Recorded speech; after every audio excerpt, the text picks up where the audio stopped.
especially as renewable electricity costs come down. But that can be a viable option in places like the US Gulf Coast or Russia, where you've got good geological storage for the carbon, as well as ample natural gas that's quite cheap. All right, great breakdown. Thank you so much to our Meredith Annex, our Bloomberg NEF hydrogen specialist. And of course, you can get more from the Bloomberg NEF team on the terminal and online. And they've recently done a podcast called Hydrogen 101 as part of its Switched On series. So from iron ore titans pivoting to cleaner energy to talk of a hydrogen revolution, that's it from this week's edition of Bloomberg Green. We'll be back next week with a deep dive into the state of electric vehicles. And you can keep the conversation going by following us on YouTube, Instagram, and Twitter @Climate. I'm Kaylee Lyons from Bloomberg's World Headquarters in New York, and this is Bloomberg Green.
This is Bloomberg Business Week.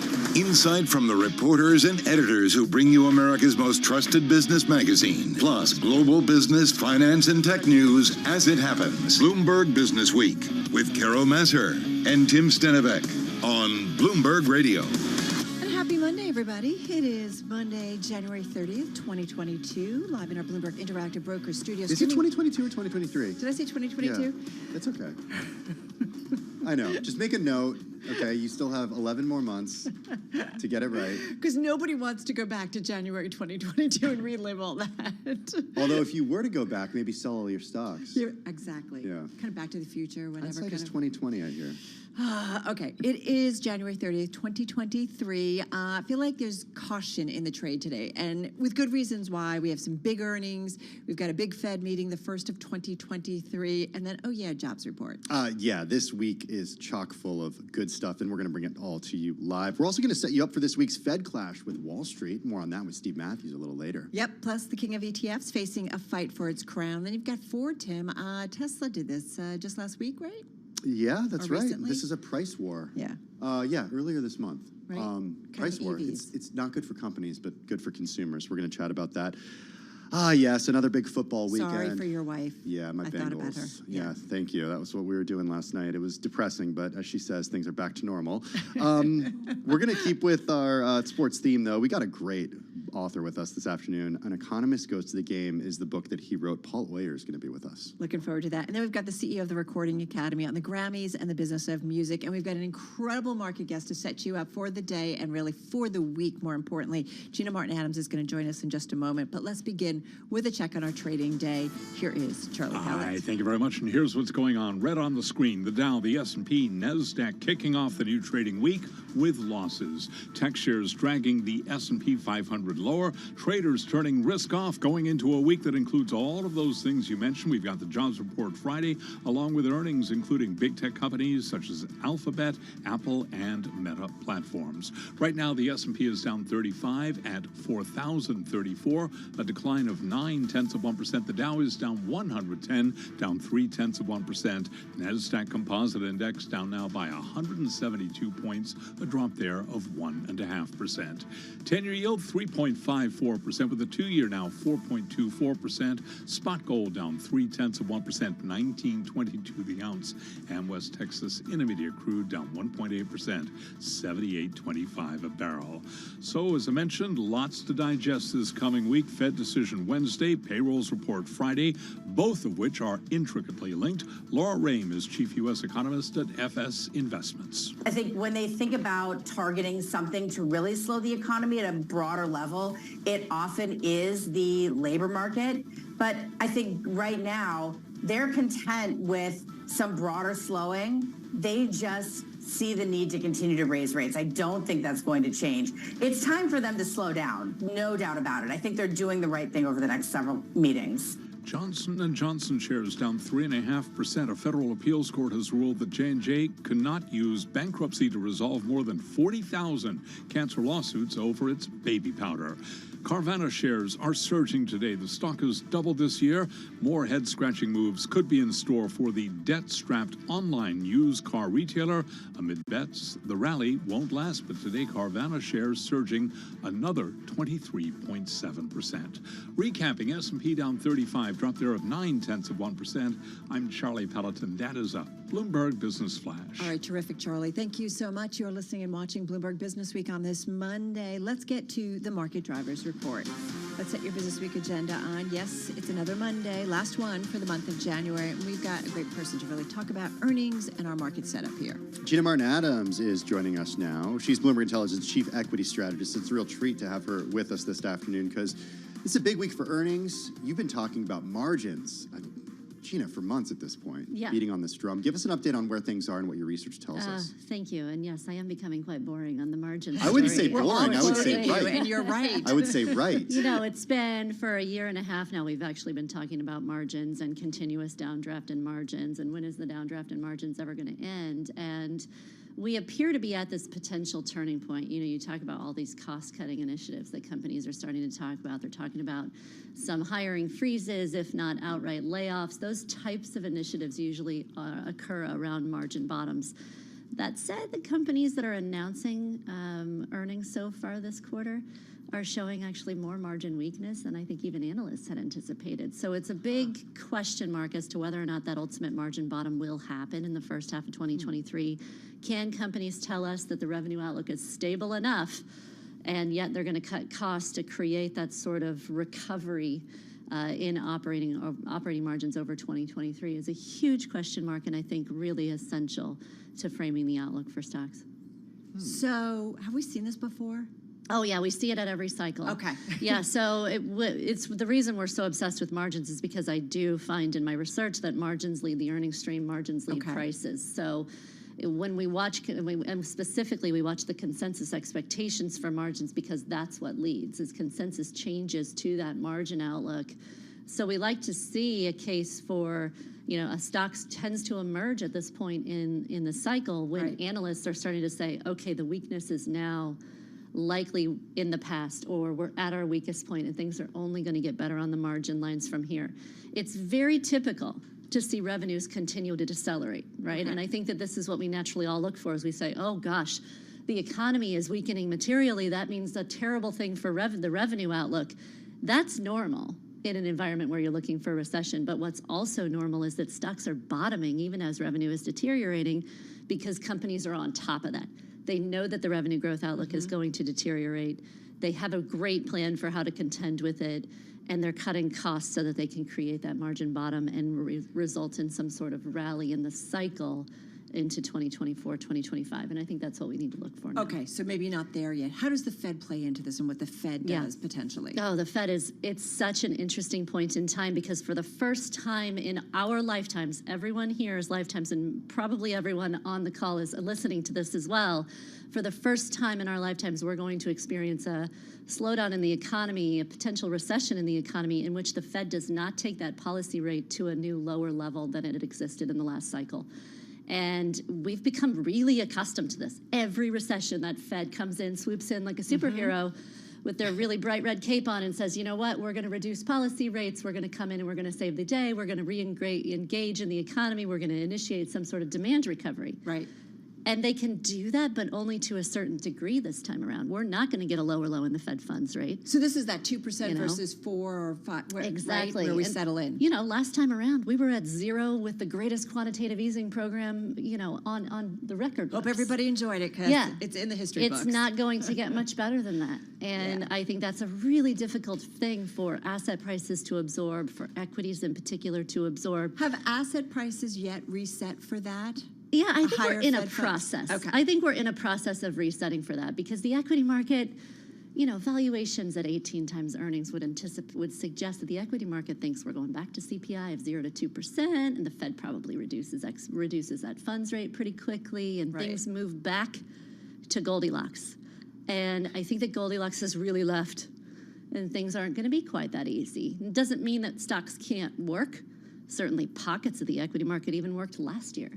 But it's a really different investing climate than had existed for much of the last 20 years. Well, go ahead, Carol. And I'm like, Tim, ask about tech earnings. Carol just has so many questions. I love, adore it. Gina, before she even came to Bloomberg, tech earnings, how do you think about that and how that might factor in? Because we've got Apple, Amazon, and Alphabet. Did I forget? Those three. Yeah, Meta and more, and Meta. It's huge, Carol. I mean, at tech earnings, this is the biggest part of the S&P 500 are these big techie growth stocks. It's also the weakest component of the S&P 500 earnings stream right now, in particular the communication stocks. So that would be the Disneys and Netflixes and Alphabets and Metas of the world have been a huge drag on the index, a really big drag on the margin forecast over the course of the last year. Will they or won't they finally show some stability, some signs of growth emerging potentially, or some signs of optimism into 2024 is a big question. And then the tech stocks themselves, you know, as much as high duration or longer duration equities have struggled over the course of the last year, their valuations are still really high, which would suggest that there is an embedded optimism in prices. There's an embedded assumption that these companies have really strong moats that will shelter them from recession risk, that they're, you know, somewhat impenetrable. And that's going to be tough, I think, for some of these stocks to really, you know, to live up to. That expectation is still very, very high. That said, the consensus is thinking that this sector is going to show some growth into the latter half of next year. So watch those consensus estimates. Sounds like we just got to kind of play it week by week a little bit here. Gina Martin Adams, thank you so much. Gina Martin Adams is Chief Equity Strategist at Bloomberg Intelligence here in our Interactive Broker Studio. So we've got our earnings set up really nicely, and then we got to talk a little bit more about the Fed. Yeah, you heard Gina talk a lot about what interest rates could look like and what investors' expectations are. The first FOMC meeting of the year kicks off tomorrow. The decision comes on Wednesday, and we'll also hear from Jay Powell that afternoon. Ahead of that, our own Steve Matthews notes that Fed Chief Jay Powell and Wall Street are headed for another face-off this week. This is the U.S. Central Bank seeks to slow its inflation-fighting campaign without signaling a readiness to stop FOMC policy. And reading the Fed tea leaves, both are not easy. With more on his most read, we've got Bloomberg News economics reporter Steve Matthews. He's in our Atlanta bureau. Steve, financial conditions, a very important thing for the Federal Reserve. Obviously, with the Fed raising rates so much and Fed policy starting to make its way throughout the system, financial conditions are just really tight right now, right? Not at all. Oh, not at all. Okay. Surprisingly, the financial conditions, if you look at the Bloomberg Financial Conditions Index, they are the easiest since last February. They're easier than before the Fed started raising rates. And the Fed is not going to be happy about this. Monetary policy works through financial conditions, meaning, you know, what's happening to mortgage rates, what's happening to corporate lending rates, what's happening to stock and bond prices, what's happening with the dollar. And when you have easier conditions, that supports growth. The Fed is trying to achieve below trend growth, which is going to ease, in their view, ease pressures on the labor market and therefore ease inflationary pressures, they are not getting it. And so while they have pretty well signaled that you're going to get a 25 basis point hike on Wednesday, the tone of Chair Powell's comments and potentially of the statement are going to be hawkish. Yeah, it ain't tricky, or it isn't easy being the Fed. We know that. Or maybe it is because you're saying the same thing over and over again. It's not easy being an investor who thinks that, financial conditions or the market's doing what the Fed wants it to do. No, it's a good point. And I do wonder, though, right, Steve, if the Fed is going to have to be harder, either in the press conference, Jay Powell, to kind of really make sure investors don't get too ahead of themselves. This is the managing it has to do, right? It doesn't want too much enthusiasm to come back and think about, financial conditions staying easy because they want things to slow down. They don't want them to pick up again. That is exactly right. And in fact, if you go back and look at the last several meetings, this will be the first 25 basis point hike in, I think, after six hikes of larger than that. And what they are afraid of is, if you go back 2 meetings, we had 75 basis points. Last meeting, we had 50 basis points. This meeting, we're going to have a quarter point. And, if you just kind of do a straight line, that would suggest that the next meeting, we pause. And that is not the message they want to send. They want to send the message that they're going to be continuing to raise rates, and that they're going to, more important than that they're going to keep rates high for longer. And so, that will be the message. They go into all these press conferences with talking points, and you can be sure that that's going to be one of the talking points that Chair Powell comes out with. Well, why is this so unclear to Wall Street? Wall Street's like, we got it. Jay Powell, I mean, so many people. Well, yeah. The tricky thing is that Wall Street is reacting to legitimately good news. We have had good news on inflation. And, Chair Powell is going to have to acknowledge there has been some good news, as much as he may not want to highlight it. So, they're going to have to hit the right balance that, yes, inflation, the outlook looks better than they thought, the last meeting, which is in December, but still, it's not headed to 2%. I mean, the goal is to get inflation down to 2%, and they believe there's not enough tightness. And Wall Street legitimately just has trouble understanding what the Fed is saying. I mean, you saw this in July when Powell made some comments and everybody said, pivot, we're on a pivot.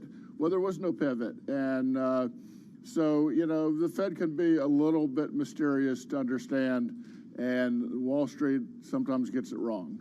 I mean, the tricky point is, if the Fed continues, Steve, to stick to getting inflation down to 2%, then it's got a ways to go, folks. Wake up and smell the coffee, right? But if the street and everybody says, nah, it's more like 4 or 5%, and we're just going to settle there, then the Fed is done. So that's a big part of the disconnect. Yeah, I think that is a big part of the disconnect, but also part of it is that the Fed believes that the economy is resilient. I mean, we had 3% growth in the fourth quarter.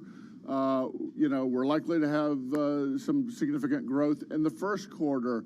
Much of Wall Street, 2/3 of Wall Street, maybe more than that, is predicting a recession this year. The Fed is not predicting a recession this year. If the economy holds up better than expected, that implies that rates are going to be higher than Wall Street expects. So it's like, if your forecast is we're headed to recession sometime soon, that's not how the Fed is looking at the world. Hey, one thing I want to ask you, we've got some new Fed members, right, actually voting this year. Does that potentially change how it all plays out? Yeah, it is a slightly more dovish Fed this year. You'll have Goolsbee, the new Chicago Fed president, voting. Bullard was voting last year, who's kind of a notable hawk, and he's gone. Esther George, who's largely regarded as being hawkish, is gone. You had a couple of new appointees from the Biden administration who are viewed to be kind of centrist. So, incrementally, you're going to have a slightly more dovish voting rotation. Although the interesting thing is, if you go back to the December dot plot, 17 of the 19 FOMC participants were predicting rates over 5%, which is more than what Wall Street is predicting right now. 15 of the 17? I think it's 17 of 19. Okay, that's pretty hawkish, right? That is hawkish. That is not where Wall Street is. Okay, Steve, give us your best prediction for what we hear from Jay Powell on Wednesday. I think we're going to hear that rates are going to be higher for longer, that he said in December that there would be no cuts this year. I think he will repeat that.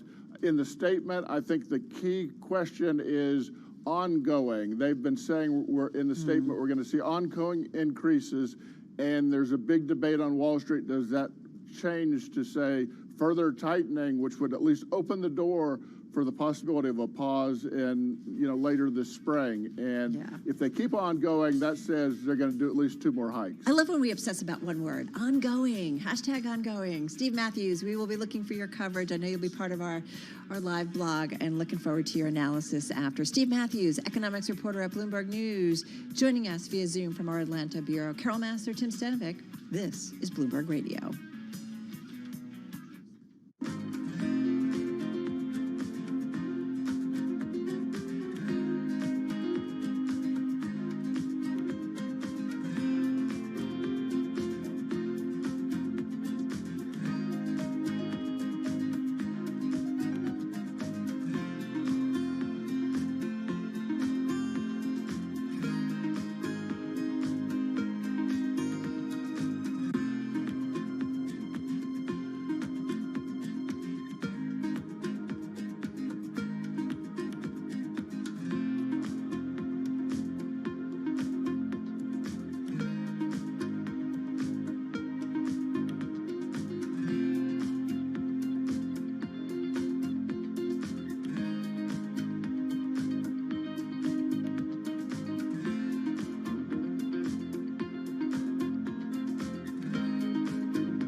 updates, headlines, and breaking news 24 hours a day at Bloomberg.com, the Bloomberg Business app, and at Bloomberg Quick Take. This is a Bloomberg Business Flash.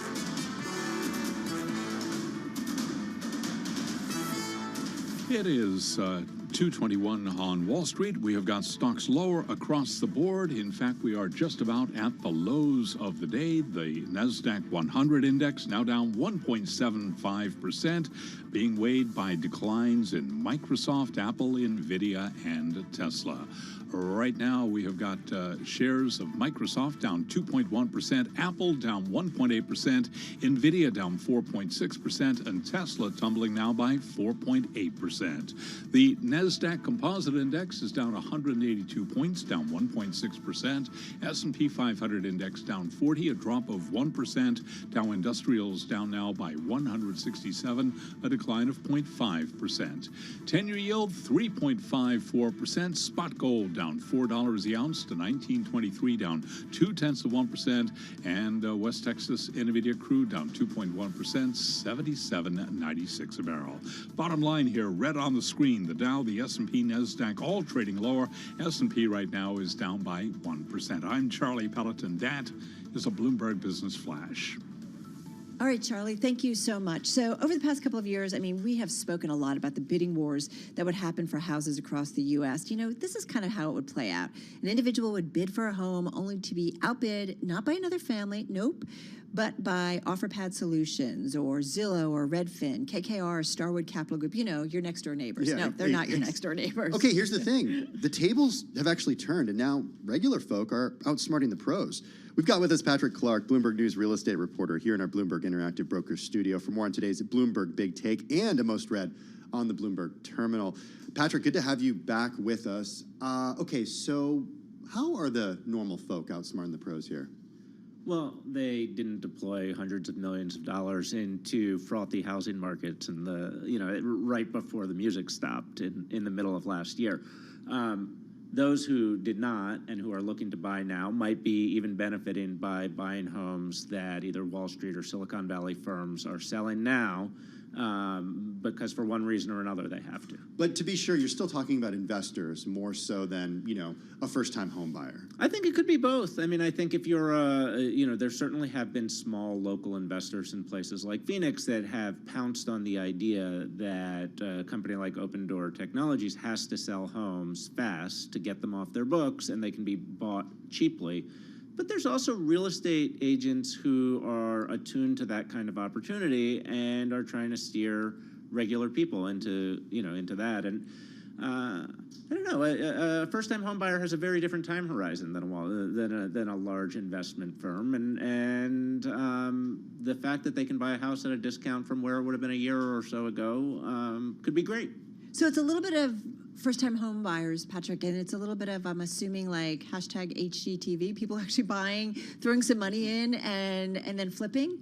Yeah, I think, one of the things I've been surprised about in last year, in the housing cycle in the last year, is that it's not to say that none of the old school flippers have, they don't have pristine records either. They also bought homes that, for too much and couldn't find buyers as quickly as they would have liked. But that business model was really about,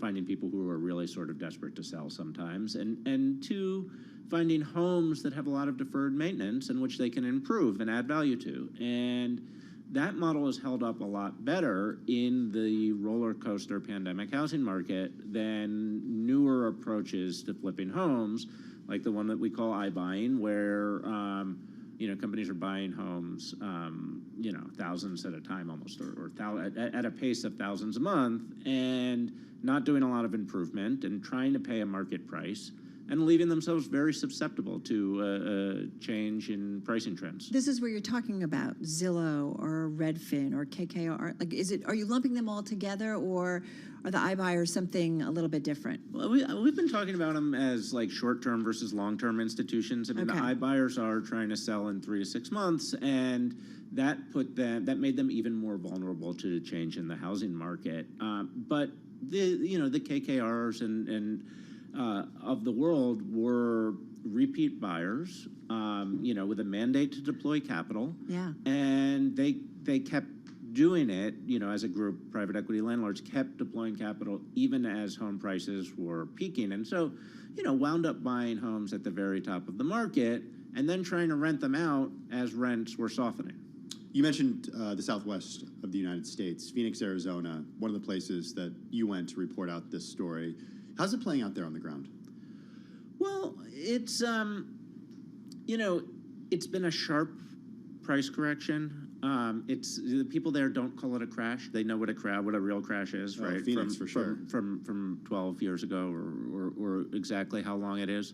So it's I think there is I think institutional real estate buyers of whatever stripe, short or long term, have been a big presence in that market, and so people pay a lot of attention. People feel probably the presence even more than what the numbers would tell you. And there is some amount of, I think some regular people like to see the big guys, take it on the chin. Well, it's interesting because I think of private equity. I remember right after the financial crisis, it was Blackstone, right, that all of a sudden caught our attention, aggressively moving into picking up properties in Florida, right, for nothing. And it seemed to be the only buyer in town. Some of that trade has had to have played off well for them. And is it just a case that it's now a different market again, or what? Oh, yeah, incredibly well. I mean, I think that, if you look at the, Blackstone eventually spun it, right? Yeah, it took Invitation Homes public, but if you were to look at Invitation Homes, I believe, if you were to look at what they own now, they probably haven't sold off. Like, they bought homes for at incredible prices in 2012, which they continue to own and operate profitably. And I don't think any of these. In general, the Wall Street landlords have done fine. In fact, they benefited if they owned homes for the longer term. They benefited from the wild price ride that we got during the pandemic. But the homes that they bought, in the first half of last year, it's quite possible they paid too much money for them. Many of them expanded their, they were planning to continue to grow, and so, hired up to manage larger portfolios. They, who knows, they might, they might have hired too aggressively. They will have issues potentially around long-term financing for homes and getting rents that support the prices they paid. So if we think about iBuying and the future of iBuying, you've done a lot of reporting about the troubles that companies like Redfin and Opendoor Technologies have faced as well. But at the same time, there is some efficiency that they thought they were bringing to the market, given that they have these algorithms, given that they have the cash. Is it the end of iBuying? Not yet. I mean, it's... but for those companies right now...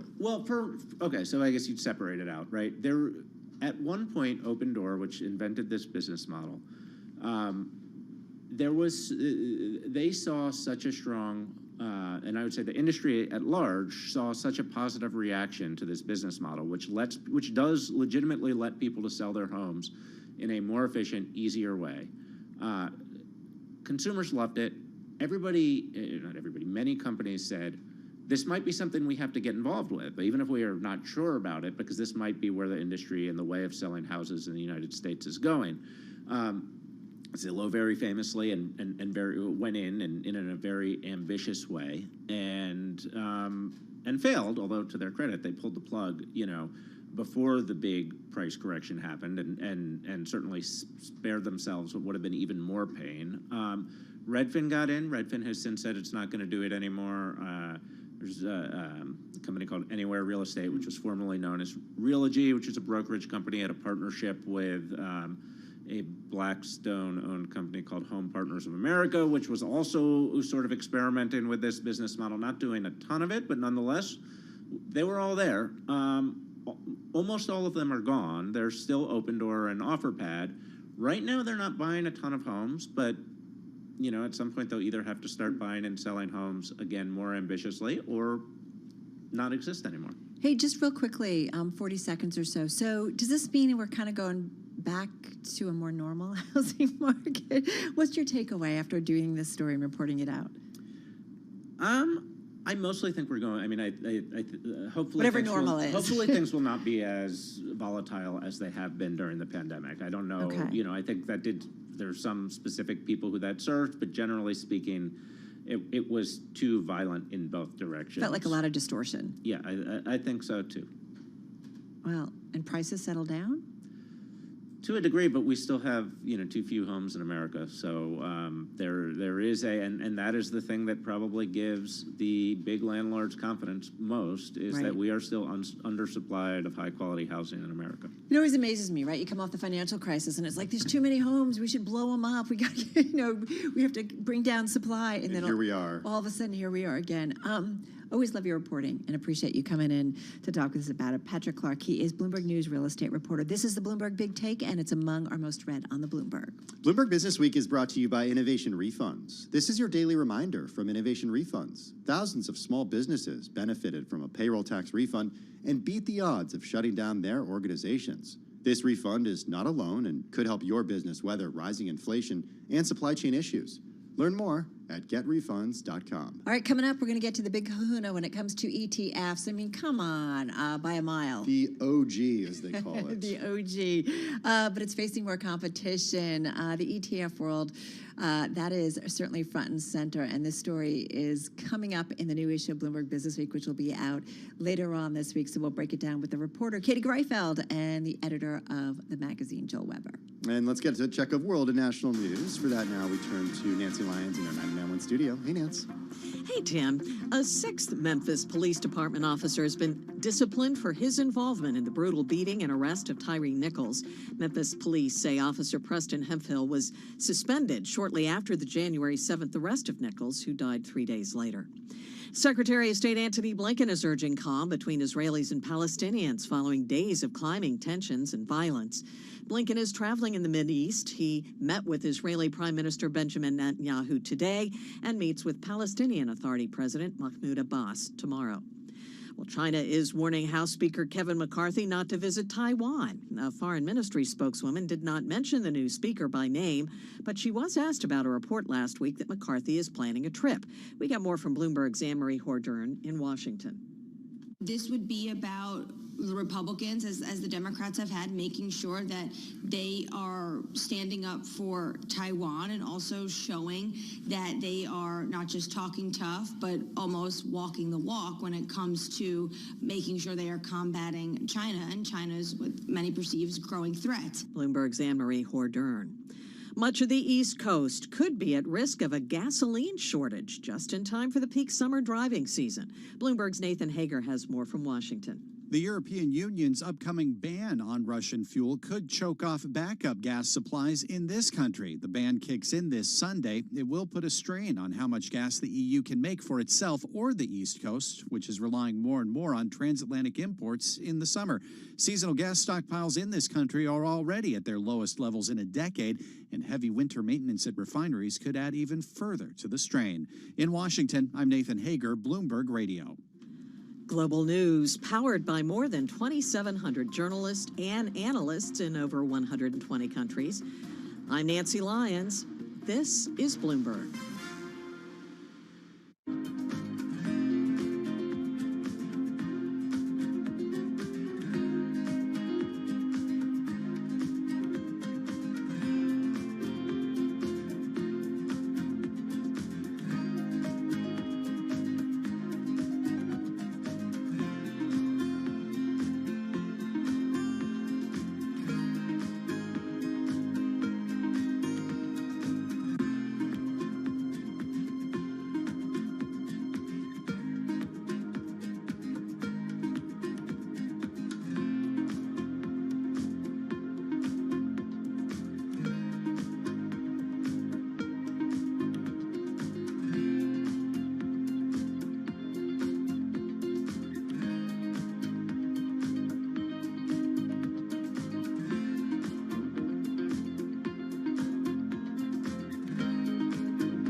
updates, headlines, and breaking news 24 hours a day at Bloomberg.com, the Bloomberg Business app, and at Bloomberg Quick Take. This is a Bloomberg Business Flash.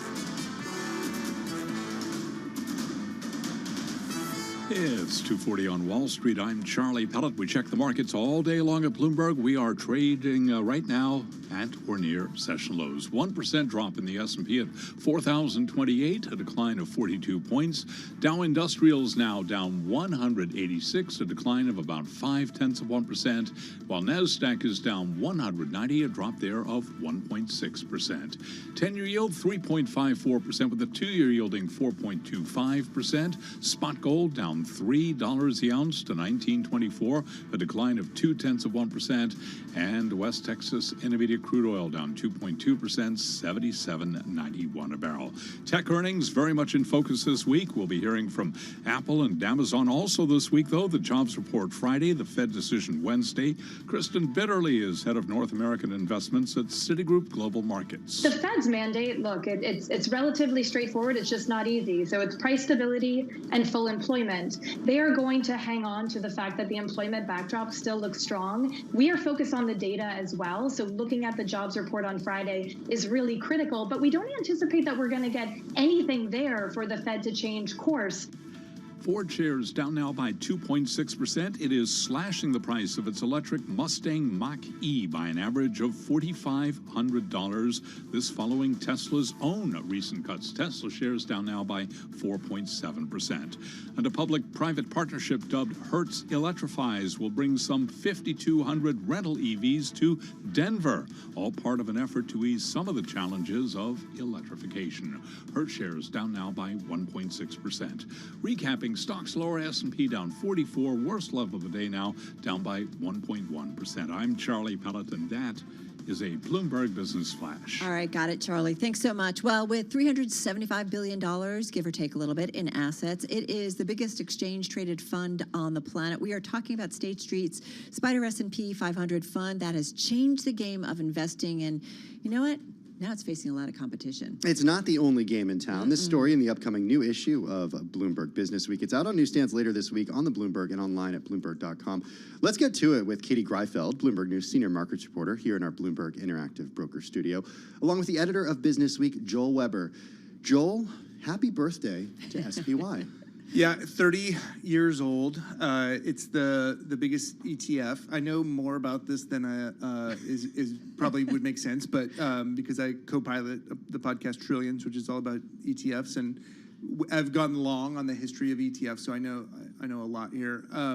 But Katie Greifeld wrote this story, and Katie, what I really want to know is how many birthdays can one ETF have? Because yes, we're talking about it right now, but lots of people were talking about it on the 22nd. So, like, how many birthdays can SPY have? It's a great question. Actually, Bloomberg Intelligence wrote about this recently in a research piece that you're probably not going to see many other 30th birthdays for ETFs. SPY, in so many ways, stands alone. Obviously, it is the oldest ETF out there. This is a much more saturated market. The boom and bust cycles of new products has shortened a lot, but SPY obviously has stood the test of time. So this industry that it helped create is coming for it also, right? So why could it potentially lose this lead that it's had since the very beginning? So that's the thing. I mean, when you're talking about SPY, it has so many accolades that you need to mention, but you also have to mention the fact that we have $380 billion in assets. That's currently the biggest, but if you look at products from iShares, if you look at Vanguard, and those are the industry leaders in terms of overall assets, their S&P 500 funds are within $100 billion of SPY, and that, honestly, in the scheme of ETFs, is not that much. Yeah. And the other thing that they have going for it, if you look Are at... they cheaper? Yes, exactly. So SPY, it costs, 10 basis points if you round up?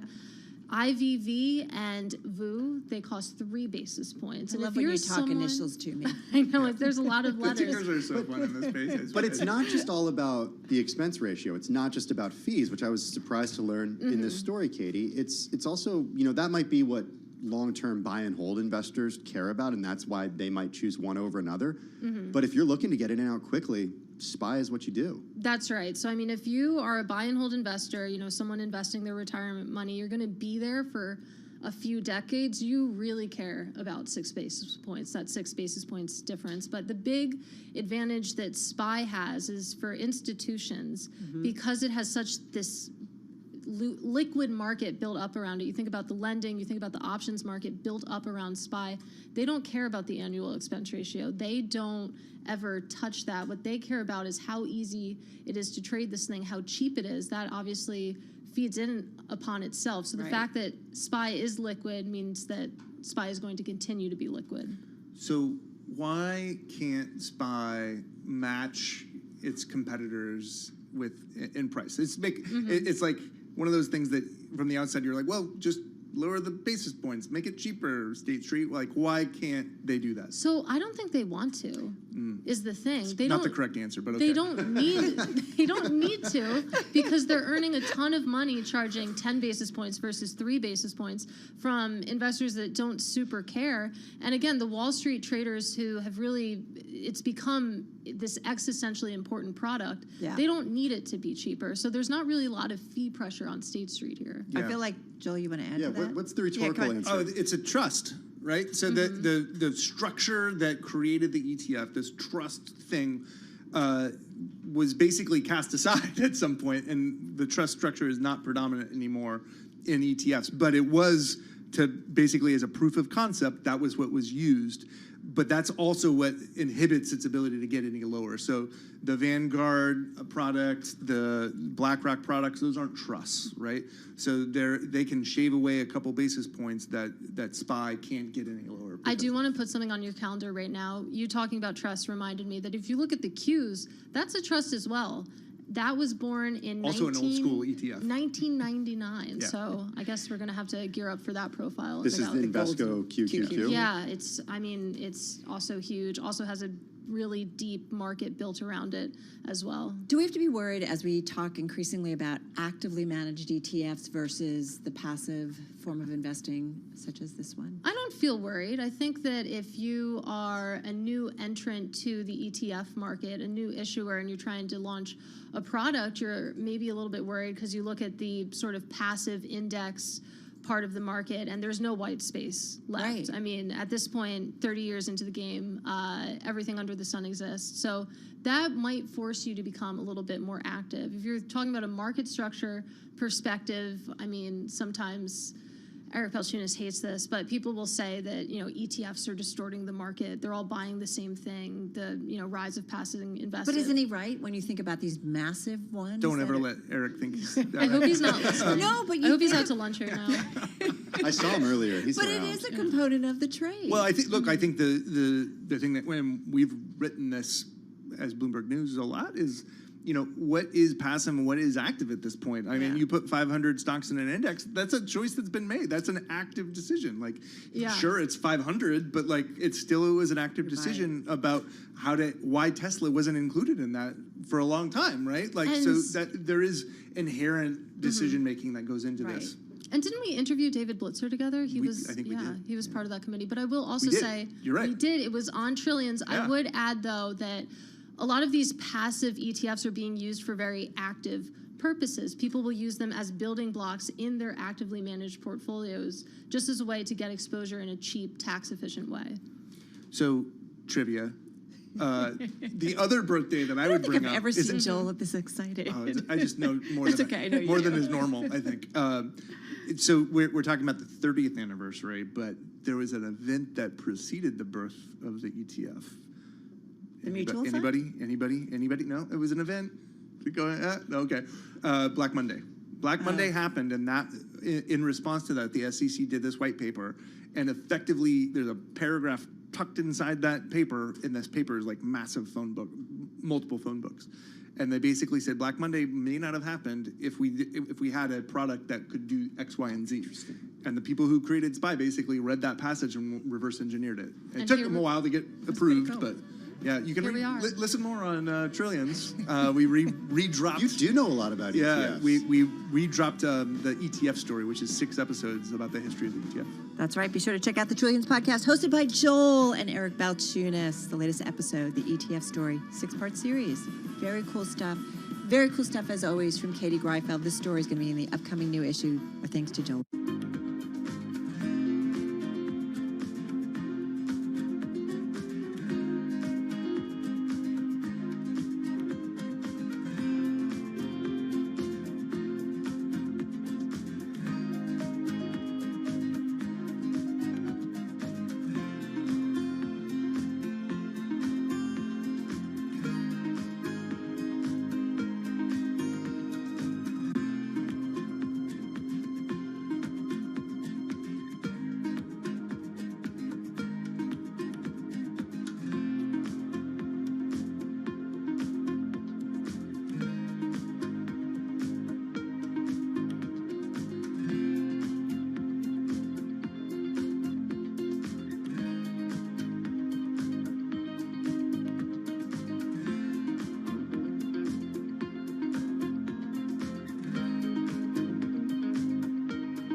company news headlines on Bloomberg Radio. From Bloomberg World Headquarters, I'm Charlie Pellet. 2:53 right now on Wall Street stocks. Lows of the day. Sources say Twitter has made its first interest payment under Elon Musk after the billionaire took the social media company private last year using about $12.5 billion of debt. Twitter paid a group of 7 banks led by Morgan Stanley, which became stuck with the debt after they were unable to sell it to outside investors. One of Ford's EV models is getting a little more affordable, as we hear from Bloomberg's Steve Rappaport. Ford is slashing the price of its electric Mustang Mach-E by about $4,500. The move follows Tesla's recent price breaks amid a slowing market for electric vehicles. Tesla slashed prices across its lineup by as much as 20%. The lowest-priced Mach-E now starts at nearly $46,000. Ford is investing $50 billion to develop and build electric vehicles with a goal of rolling out 2 million a year by the end of 2026. In New York, I'm Steve Rappaport, Bloomberg Radio. Ford shares down now by 2.6%. Tesla, by the way, down by 4.9%. A federal appeals court has ruled that Johnson & Johnson cannot use bankruptcy to resolve more than 40,000 cancer lawsuits over its baby powder. J&J shares down 3.9%. SoFi Technology shares are higher after the online lender reported a smaller loss than analysts predicted and said it does expect to be profitable later on this year. Again, it is a down day on Wall Street. Those are some of the company stories we're following. I'm Charlie Pellet. This is Bloomberg.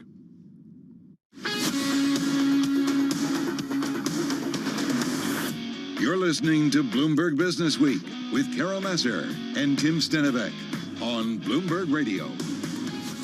It is Bloomberg Business Week, just a few minutes before 3 here in New York City. Let's get a check on the latest world and national news. For that, we turn to Nancy Lyons in our 99.1 newsroom in Washington, D.C. Hey, Nance. Thanks, Tim. President Biden is in Maryland to talk about replacing one of the oldest tunnels in the Amtrak rail system. He's discussing how funding from the bipartisan infrastructure law will go toward the 150-year-old Baltimore and Potomac Tunnel.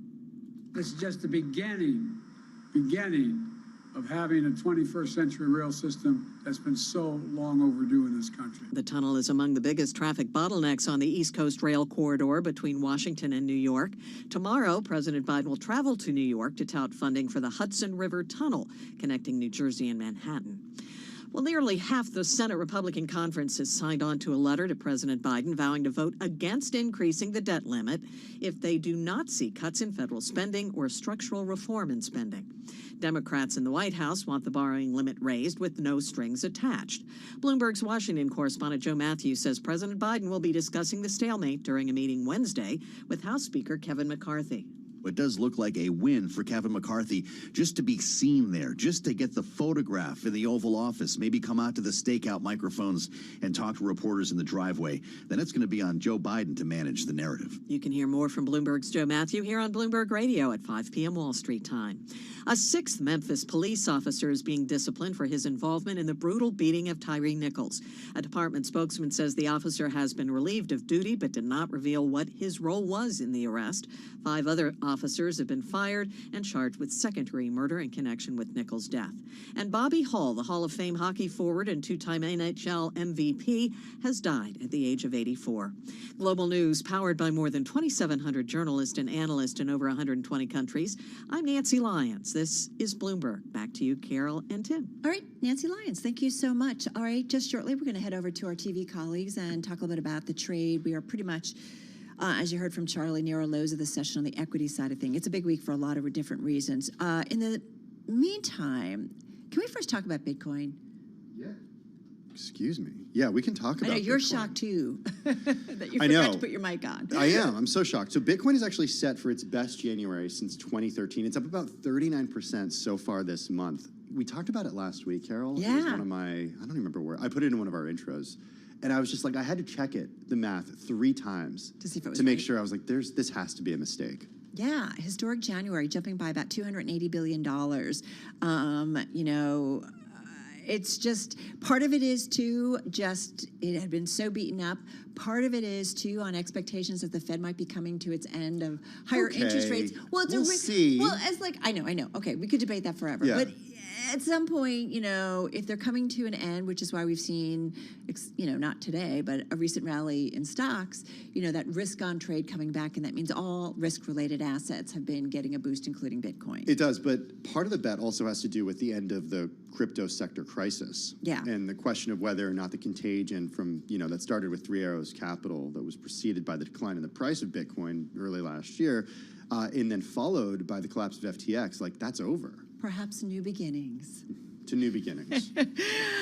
Hey, one more story we want to bring to your attention. Twitter making its first interest payment under Elon Musk, according to people with knowledge of the matter, after the billionaire took the social media company private last year using about $12.5 billion of debt. So that means Twitter paid a group of 7 banks led by Morgan Stanley, which became stuck with the debt after they were unable to sell it to outside investors. So he made a payment. Any word on whether Twitter has made the payment to its landlords for its office space in San Francisco or other parts of the world? Waiting for that phone call. Okay, yeah. Not yet. Okay. All right, folks, watching the markets, the equity market certainly selling off today, especially when it comes to tech. We're going to head over to our TV colleagues. Right now, Bloomberg's Countdown to the Close. It starts right now.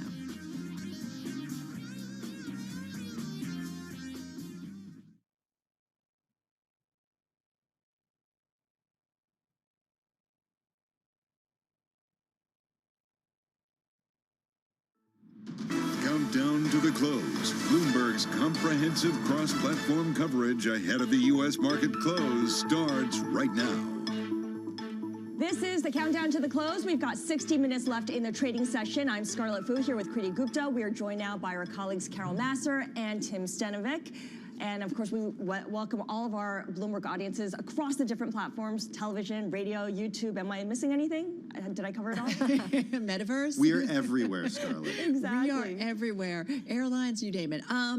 I was looking for some, underperformance, outperformance. Didn't necessarily find outperformance. I did find some underperformance in those Chinese names that trade here in the United States, which is different from the trade that we've been seeing for several months now. So the NASDAQ Golden Dragon China Index down about 3.8% as we speak. Analysts weighing in on the group saying at some point investors need to look at selling on peaks after a very strong rally. This index is up more than 80% from October 24th through last Friday. Also, the Lunar New Year, it's coming off, so maybe everybody's just taking a bit of a breather. So Alibaba is down about 5.7%, Tencent's down 6.5%. Baidu, I wanted to mention, this one rallied earlier in the day. China's largest search engine planning to roll out an AI chatbot service similar to ChatGPT, according to those in the know, and it's still up about 0.5%. I'm obsessed with that. You are, and I just love the way that companies are starting to latch on to AI. Right? Look at BuzzFeed last week, and we saw the move from C3 AI last week as well, Scar.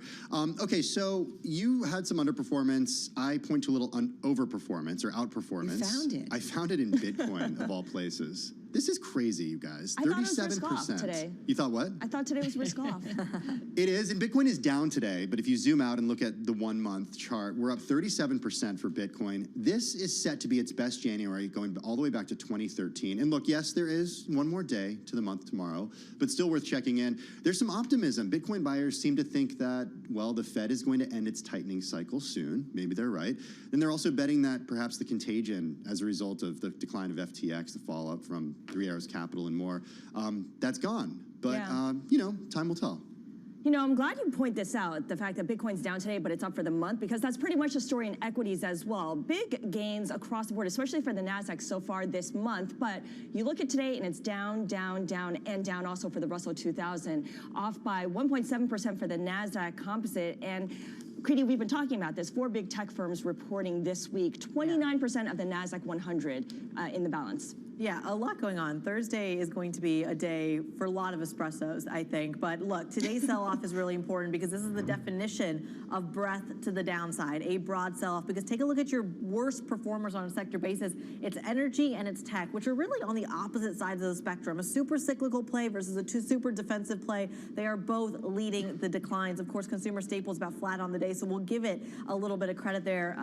Colgate-Palmolive actually driving that trade. But again, every single sector is in the red, and in the red by a pretty big sell. But again, this happens when you start to look at some of the moves ahead of the FOMC decision. Very in character to see that, but tech and energy certainly taking the majority of those. But let's take a look at some of those movers, because Ford is a big one. Down about, well, let's call it 2.6% here. This, of course, comes of their price cuts that you saw. $4,500. They're looking to compete with Tesla, which cut about $21,000. But they're saying, look, we're not worried about these price cuts because at the end of the day, we're going to make it up in volume, boosting production by about 67%. But investors just literally not buying it today, down about 2.5%. Though with some stocks in the green, though, we are looking at GE and their spinoff. This is such an important story. GE Healthcare actually jumping, completing their spinoff, their very first earnings story, getting rewarded by it in the market, up about 3.6% today. Not far off, again, is that consumer staple story. Colgate-Palmolive getting a vote of confidence from Morgan Stanley, enough to boost the shares on a pretty down day, up about 2%.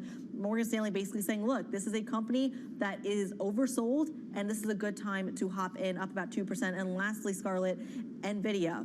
Big story here, because it's not just a tech sell-off. NVIDIA actually had some insider selling. Their CFO looking to offload some shares, down about 5%. Yeah, if nothing else, it signals a short-term sell signal because maybe it's gotten overdone with recent gains. Here's the big picture. We're in the thick of earnings season, and as so far, the results show why there's a lot of skepticism around the gains that we have seen in January. In the U.S. and overseas, you can see a very strong trend of earnings estimates coming down. This reflects sell-side analysts revising down their earnings estimates, clearly to the downside. Clearly a far cry from last year at this time as well, because there was a lot of upgrades to earnings estimates. The tide really started turning about 6 months ago for good, and it's been down ever since, Carol. All right, so we know a lot coming at us this week, right? Some big earnings, Alphabet, Amazon. Who am I leaving out? We got Meta Platforms, Spotify tomorrow morning, Peloton as well. Okay, so there's a lot. The list goes on. So we've got that. We've got an FOMC meeting, and then we've got jobs report come Friday. On the Fed and the U.S. labor market, we heard from the Bank of America Securities Head of U.S. Economics, Michael Gapin. He talked with our Bloomberg surveillance team earlier on Bloomberg Radio and Bloomberg TV, and he said that the Fed essentially wants to see more on the labor front before shifting to an easier monetary policy. Here's what he had to say.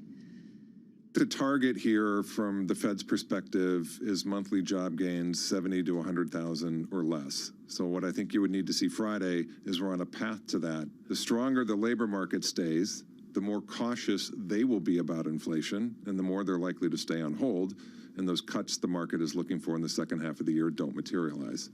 All right, that is Michael Gapin, Bank of America Securities Head of U.S. Economics. So this is the predicament that the Fed finds it in. Is it good, though, that the labor market stays a little bit stronger? Do we really need to see some more significant weakness before the Fed's going to think about easing in terms of policy? It's a good question. I mean, Fed Chair Jay Powell has referred in recent months to a jobs market that is overly hot, that is too hot. 70,000, that would be a far cry from the 188,000 that economists are expecting we're going to see in the month of January. So perhaps it means the Fed has more work to do, Scar. Yeah, a lot of headline risk out there today and this week. But I think we go back to, Creedy, what you were talking about earlier on, which is 25 basis point rate hike is baked in, but there's a lot of questions now about whether 50 basis points might need to be under consideration given how much looser financial conditions have become in the last couple of weeks. Yeah, we maybe don't even have to wait till the Friday payrolls report or even Wednesday for the Fed, because we are getting the employment cost index tomorrow as well. And sometimes it's just not about those headline numbers. It's about the wage increases specifically, because you can have a tight labor market, but if you have people joining unions, asking for more pay, salary increases, that all feeds into the inflationary story we're kind of trying to separate ourselves from. Now, I want to go back to financial market conditions, because I think this is a big one. This is not what Jay Powell and company want to see. They want to see things tighter. They want to see it slowing down. They want to show, Tim, that the increases in rates, that it is starting to have an impact in slowing everything down and ultimately reining in inflation. Yeah, but that's not happening right now. Steve Matthews from our Atlanta team, who covers the Fed, covers the economy, he joined us on the radio earlier and reminded us that financial conditions are now looser than when the Fed began its tightening cycle that we're seeing right now. So definitely the opposite of what Jay Powell wants to see. Speaking of tightening, a headline crossing, Impossible Foods preparing to lay off about 20% of its staff. So we continue to see these layoffs, speaking of labor. All right, guys, we're going to be back in less than an hour's time. Our cross-platform coverage, radio, TV, YouTube, and Bloomberg Quick Take. Beyond the bell, we're going to count you down to the close on this Monday. The keyword is survival on the new frontier.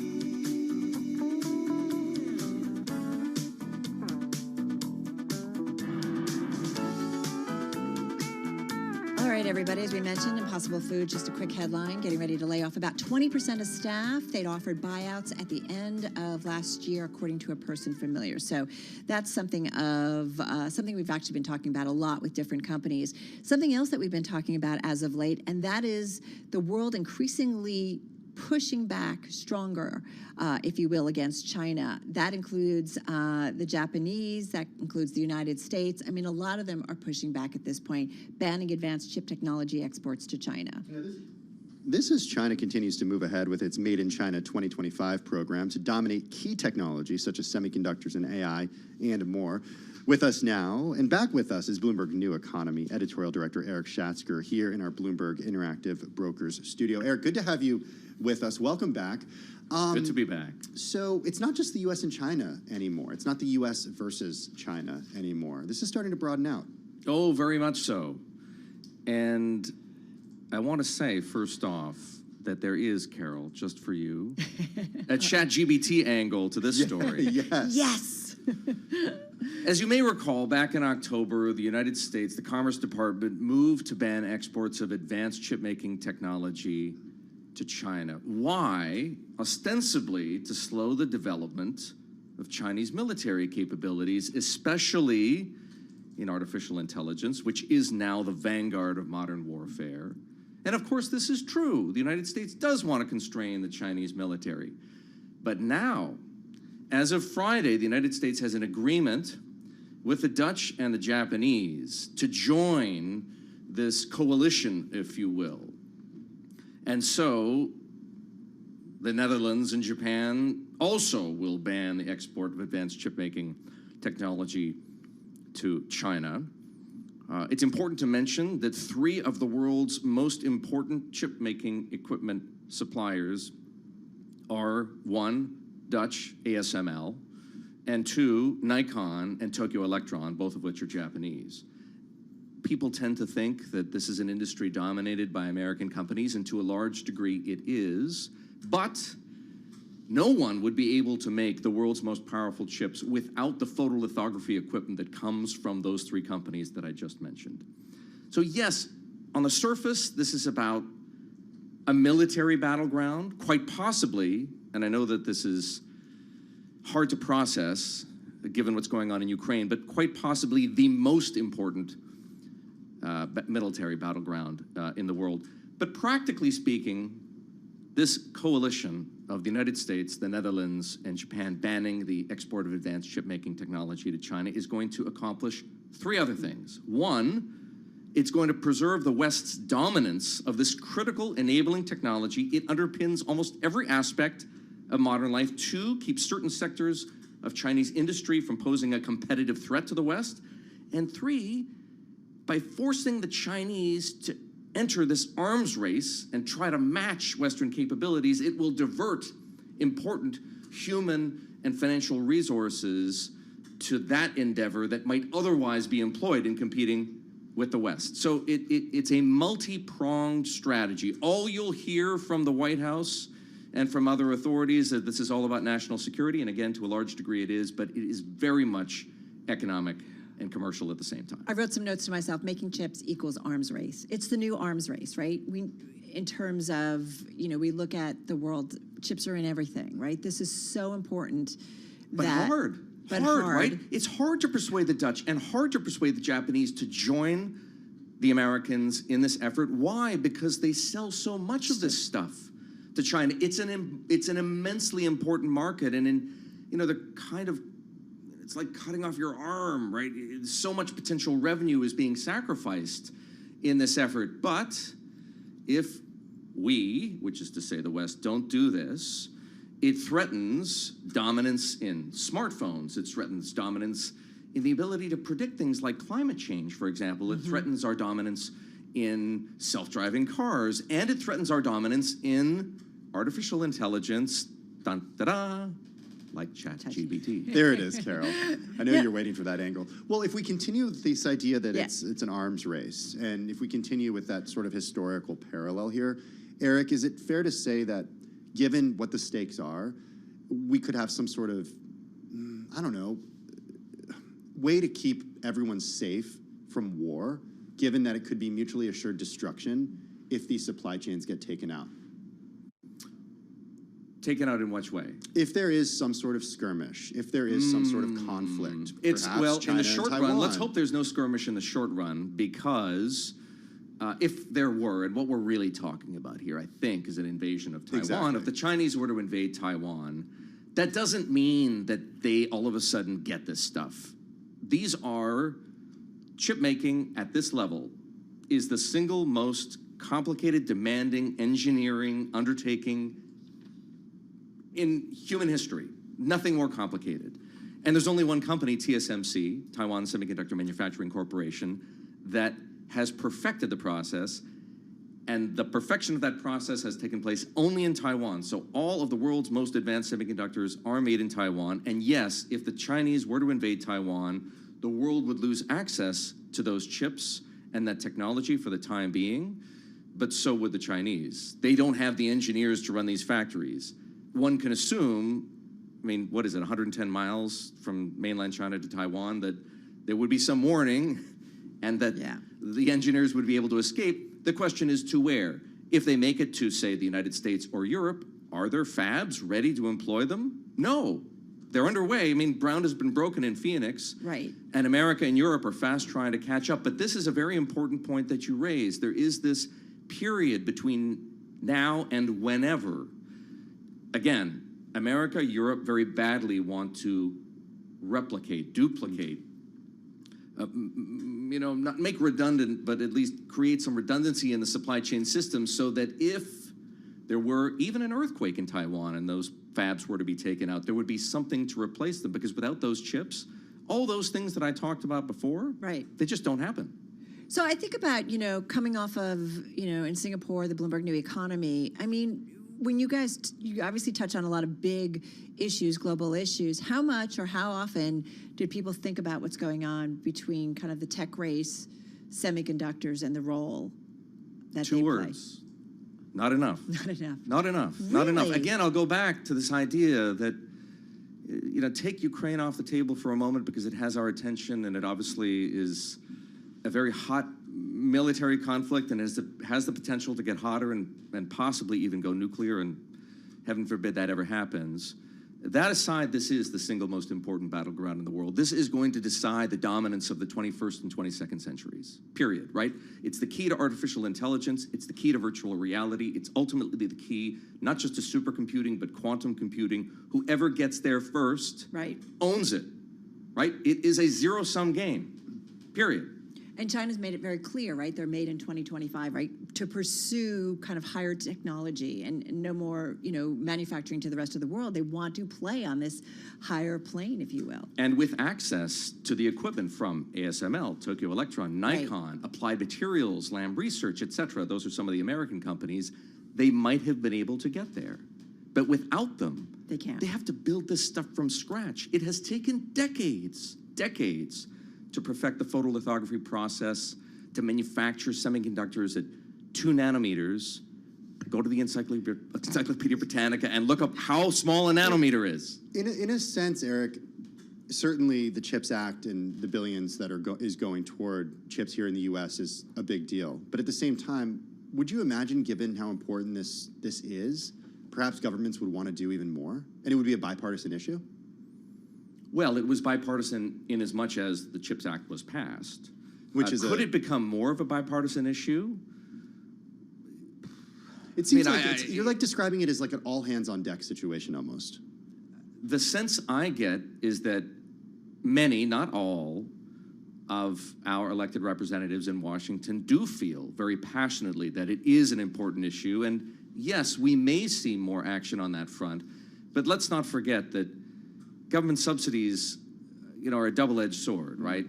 Everybody who's been covering these issues for long enough remembers the Solyndra debacle with solar manufacturing and the government loan for $560-odd million that had to be written off. That is a situation that this administration and no subsequent administration wants to find itself in. Just quickly, 10 seconds. Will we look back at this time and say, okay, this was a smart decision and really change the game when it came to China going forward, at least in terms of business and semis? Will we look There back? are many people who describe this just like the race to develop and perfect the atom bomb right, in World War II. The stakes are that high.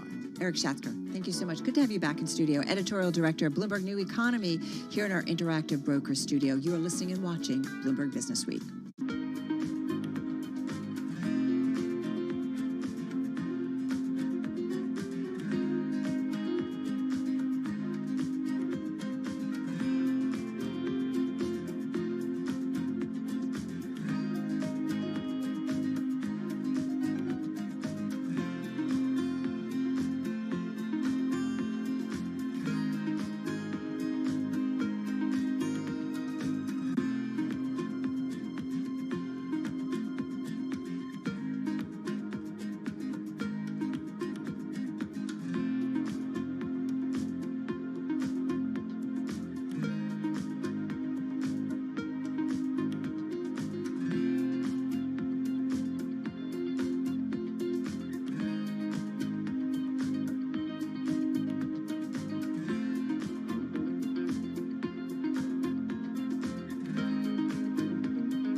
Headlines and breaking news 24 hours a day at Bloomberg.com, the Bloomberg Business app, and at Bloomberg Quick Take. This is a Bloomberg Business Flash.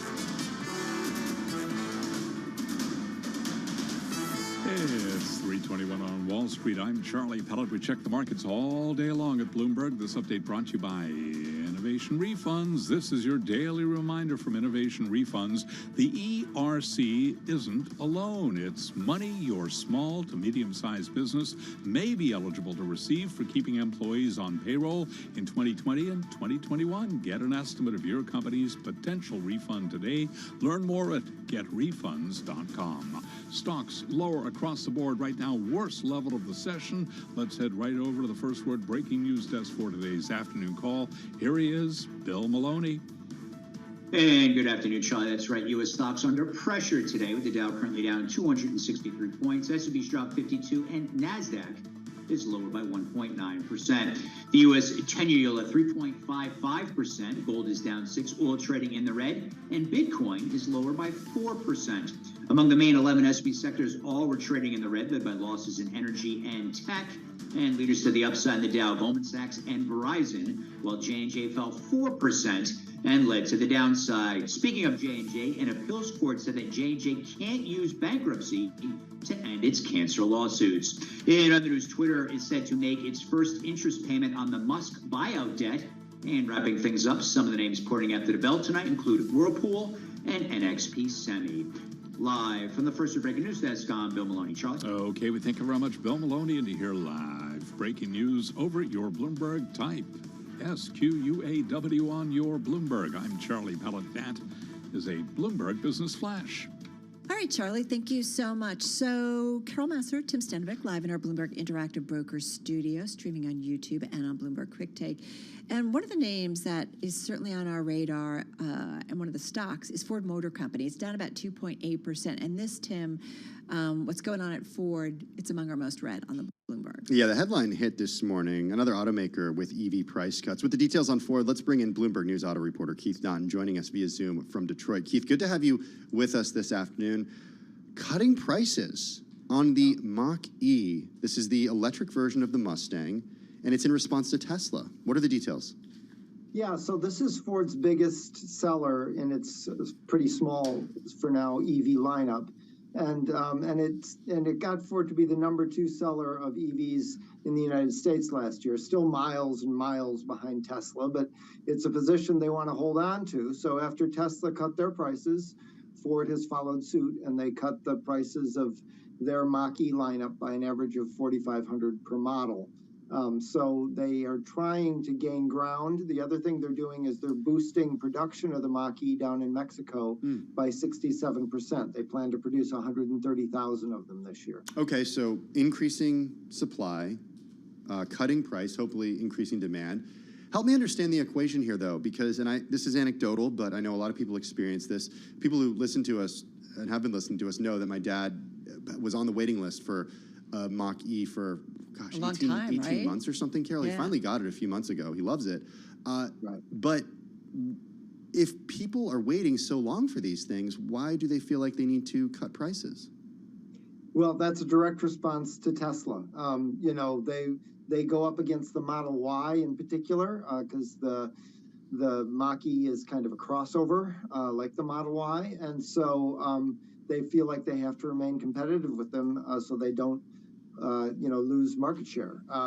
The idea of boosting production, which they've been working on for a while, is to shorten those wait times because they are longer currently than you wait for a Model Y, for example. So if they can, pump out 130,000 this year and hopefully even squeeze out a few more, hopefully those wait times will get to something, more normal, whatever normal is. When you figure it out, let me know. I'm still trying to figure it out. Yeah. Hey, Keith, how much of it has to do, though, to make sure that the EVs qualify for the federal tax credits, right? There are rules, there are limits. How much of that is also at play here? That is certainly a factor as well. I don't think it's as big a factor as trying to keep up with Tesla, but it is a factor. There are several models of the Mach-E now that would qualify for that $7,500 tax credit. You have to, in the Mach-E category, you have to be 55,000 or below. Not all Mach-E's are, but the base level one and the all-wheel drive one both would meet that criteria. So that's a factor. But the issue with the IRA and the tax credit is that's all in flux. That's still being played out. The IRS is still making decisions about that. So it's a little hard to base your business strategy on where the IRA is going to land. One thing that we've spoken a lot about on the program, Keith, is margins and how margins, especially the legacy automakers, they really have margins figured out when it comes to their internal combustion vehicles. Where are margins right now with these electric vehicles, and to what extent are Ford margins going to be hit given this $4,500 price cut? Well, with the Mach-E, margins are underwater. Ford admitted last June that they lose money on every Mach-E they sell. They had been making, I think, a small profit, but then commodity prices went up, and the CFO, John Lawler, said last June that wiped out their profits. Okay. At the time, interestingly. Wait, help me out here. So yes, they are losing money. Why? Why? How can they do this? I mean, it's not like they're selling milk at the supermarket, and when you go in to buy milk, you buy a bunch of other stuff. Well, the way they do this is they make billions of dollars by selling carbon-producing internal combustion engine trucks and SUVs. That's how you finance a $50 billion EV plan with lots and lots of, climate-producing internal combustion engine traditional vehicles. I mean, it's going to be a slow slog, isn't it, Keith, in terms of the transition? It's a really tricky balance. It's very tricky. And they need to sell lots of Broncos, which is not electric. They need to sell lots of F-150s. Most of those are not electric, too. They sell 800,000 a year. And I don't know, they sold about less than 50,000 of them were electric last year. So, they need to sell lots of those in order to pay for the electric revolution they're planning. By the end of 2026, Ford plans to be building 2 million EVs a year. Hey, Keith, I do wonder too, what's still holding people back when it comes to EVs? I mean, my husband and I are thinking about when we have to get our next car, we'd like it to be an EV. I mean, some of them are so expensive. We do think about, plug-in. We're shocked by the prices. Yeah, the prices are huge because you'll see it's sort of like the old dealer's trick, right? You see the advertised price. I can tell you that the Mach-E starts at, the mid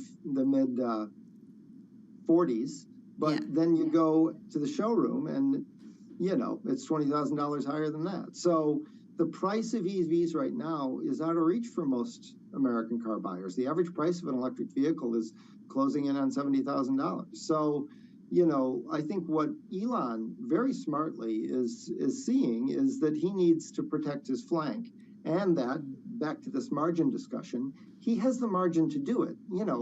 The gross automotive margins for Tesla in the fourth quarter were almost 26%. 26%. GM and Ford are struggling to get to 8%. So, so Tesla it's like a war chest. They have all this room to cut prices and still generate healthy profits, and they know that. Why can Tesla do this so much more cheaply and with better margins than legacy automakers? Well, they started with a clean sheet. They have a direct sales model, no dealers, no advertising. That saves them, according to Jim Farley, the CEO of Ford, $4,000 a car right there. So, they don't have 120 years of legacy buildup in labor costs and factory overhead and supplier costs and distribution costs. So they have found a way to make more money off EVs than any other company in the world. And they are using that now to their advantage because they know by cutting prices, the others will follow, and that will make their business cases, the legacy automakers' business cases, even worse.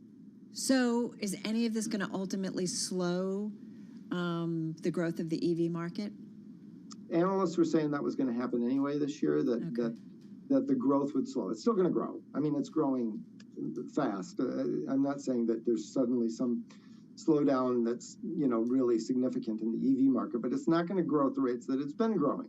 So that means, you have to go after it a little bit more than you used to. People aren't just going to write these big checks. If you're trying to broaden the market to the mainstream, you've got to start reaching down with your price ladder to that group. Will there be? Oh, go ahead. Well, Keith, will there be more price cuts? Is this just the beginning? That's what I was just going to ask. Is it like your move, Elon? Yeah, exactly.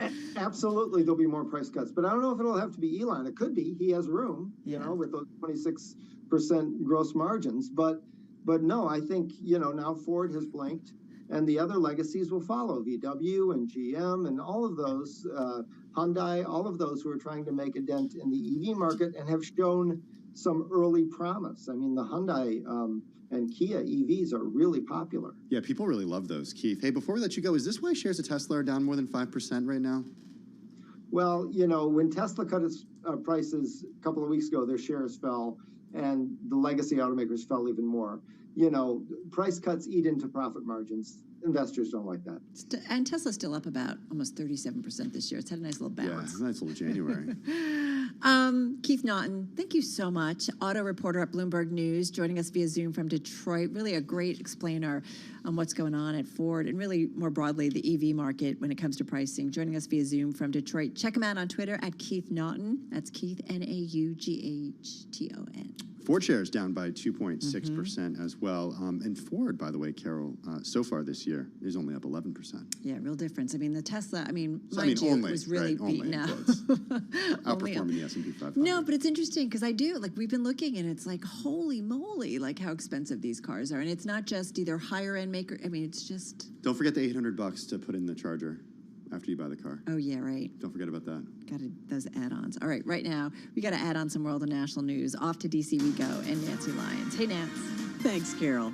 President Biden is in Baltimore this afternoon, where he's been promoting the bipartisan infrastructure law and its funding to replace the 150-year-old Baltimore and Potomac Tunnel. This is Civil War era. Ulysses S. Grant was president. The structure is deteriorating. The roof is leaking. The floor is sinking. Biden says the new tunnel serving Amtrak will be named after Frederick Douglass. Officials say demolition, utility work, and some of the track work will begin this year. It's estimated the project will allow capacity in the tunnel to triple. President Biden will be meeting with House Speaker Kevin McCarthy Wednesday to discuss raising the debt ceiling and avoiding a U.S. default.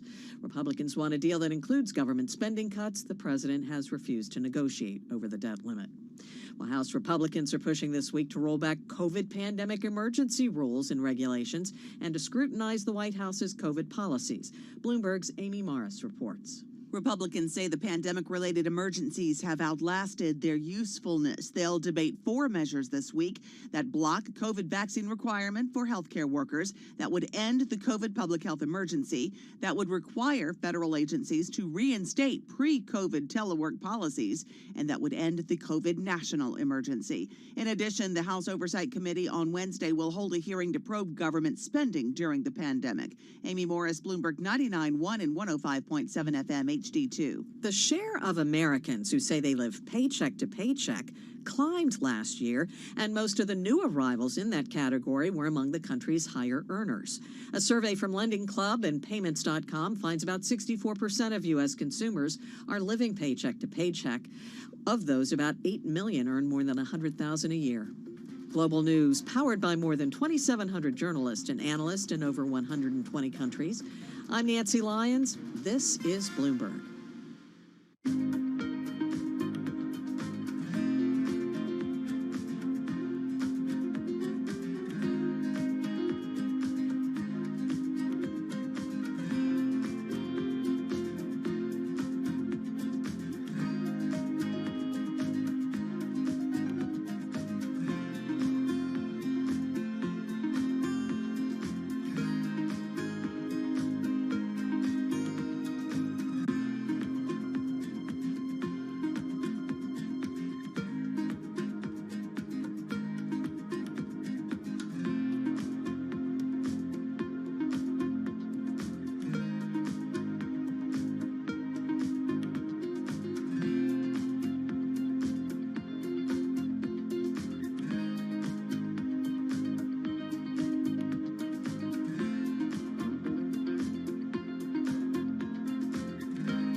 news, headlines, and breaking news 24 hours a day at Bloomberg.com, the Bloomberg Business app, and at Bloomberg Quick Take. This is a Bloomberg Business Flash. It's 3:40 on Wall Street. I'm Charlie Pellet. We check the markets all day long at Bloomberg. The Dow, the S&P, NASDAQ getting a bounce off the bottom, but still red on the screen. 19 minutes to go ahead of the close, with the S&P now down 43, drop there of just about 1.1%, well below that 4,100 level at 4,027. Tech stocks dragging the S&P 500 lower as traders remain cautious going into a week that includes the Fed's decision. We've got earnings from Apple, Meta Platforms, among many others, and also, of course, the jobs report on Friday. Dow right now down by 201 points, drop there of about 0.6%. NASDAQ down 197 for the NASDAQ Composite Index. That is a drop right now of 1.7%. 10-year yield 3.54%, with the 2-year 4.25%. Spot gold 19.23 the ounce, down 0.3%.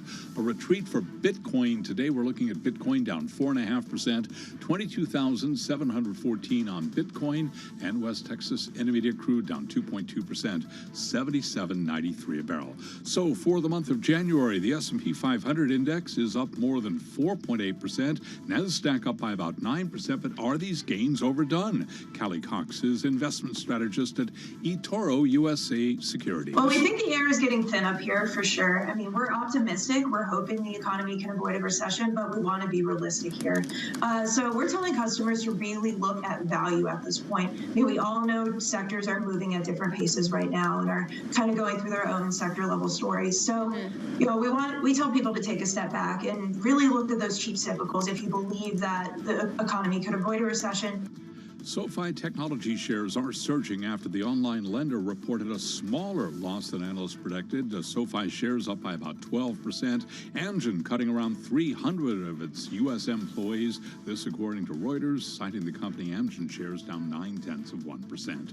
Recapping, S&P lower, down 46, drop of 1.1%. And that is a Bloomberg Business Flash. Thank you so much for that update, Charlie Pellet. Bloomberg Business Week is brought to you by Innovation Refunds. This is your daily reminder from Innovation Refunds that 70 to 80% of small businesses are good candidates for taking the employee retention credit. Don't bother trying to navigate hundreds of pages of tax code to learn if your business qualifies for ERC assistance. Let the tax professionals at Innovation Refunds do the work and help you secure the future you want for your business. Learn more at getrefunds.com. I'm driving in my car. I turn on the radio. How about you let me drive? Oh, no. Who's gonna drive you home? Honey, please, I'll do the driving. Drive on. Excuse me, I don't want to drive. It's the question that drives us. This is the Drive to the Close That funky music will drive us till the dawn. on Bloomberg Radio. All right, just got about 17 minutes left in today's trading session. It's going to be a big week. We know lots on our mind. The FOMC meeting, they kick off that 2-day meeting tomorrow. The decision on Wednesday. You've got to be a fly on the wall, as you say all the time. Can I just bring in the treats, the coffee tea? Hey, just here. What do you guys think of, higher for longer? 25, 50, right, exactly. Ongoing, going to use it. Anyway, there's that. There's some big earnings, Amazon, Alphabet, Apple, Meta, AMD is AMD tomorrow, yeah. AMD. Snap tomorrow. So a lot of stuff going on. And then the jobs report on Friday. Yeah, really eager to get to our next guest. You know his voice, you know his name, because he's been on with us quite a bit. Abhay Deshpande is the founder and chief investment officer at the registered investment advisor Centerstone Investors, joining us via Zoom in New York City. Abhay, good to have you with us. Global value is what you've been talking about for a long time. Before we get to your picks, I want to get a look at, from where you're standing, what you see in 2023. Well, 2023 is starting off, thankfully, a little different than 2022 so far. We were just talking about this the other day, little do we know what was about to get unleashed on us for the full year last January. But so far this year, it's almost a mirror opposite. You have, going region by region, Europe has, maybe fortuitously, avoided the worst case scenario with the winter. Their energy usage has been way below what they were fearing. The economies are sort of able to maybe absorb that a little bit, that high cost hit a little bit easier this year. China's, of course, opening up. The dollar has at least stabilized for now, which is good for emerging markets. So a lot of, a lot of positive takeaways to start the year. So far so good. Granted, it's January. Yeah, it's still early going, but for someone, one of the reasons I love talking with you, Abe, is the global perspective, right? And we need to think about that certainly for all investors, and what different monetary policies might mean, global risk factors might mean for different parts of the world. Having said that, I wonder what you think about, and something we talked with our Eric Schatzker about, the increasing tensions with China.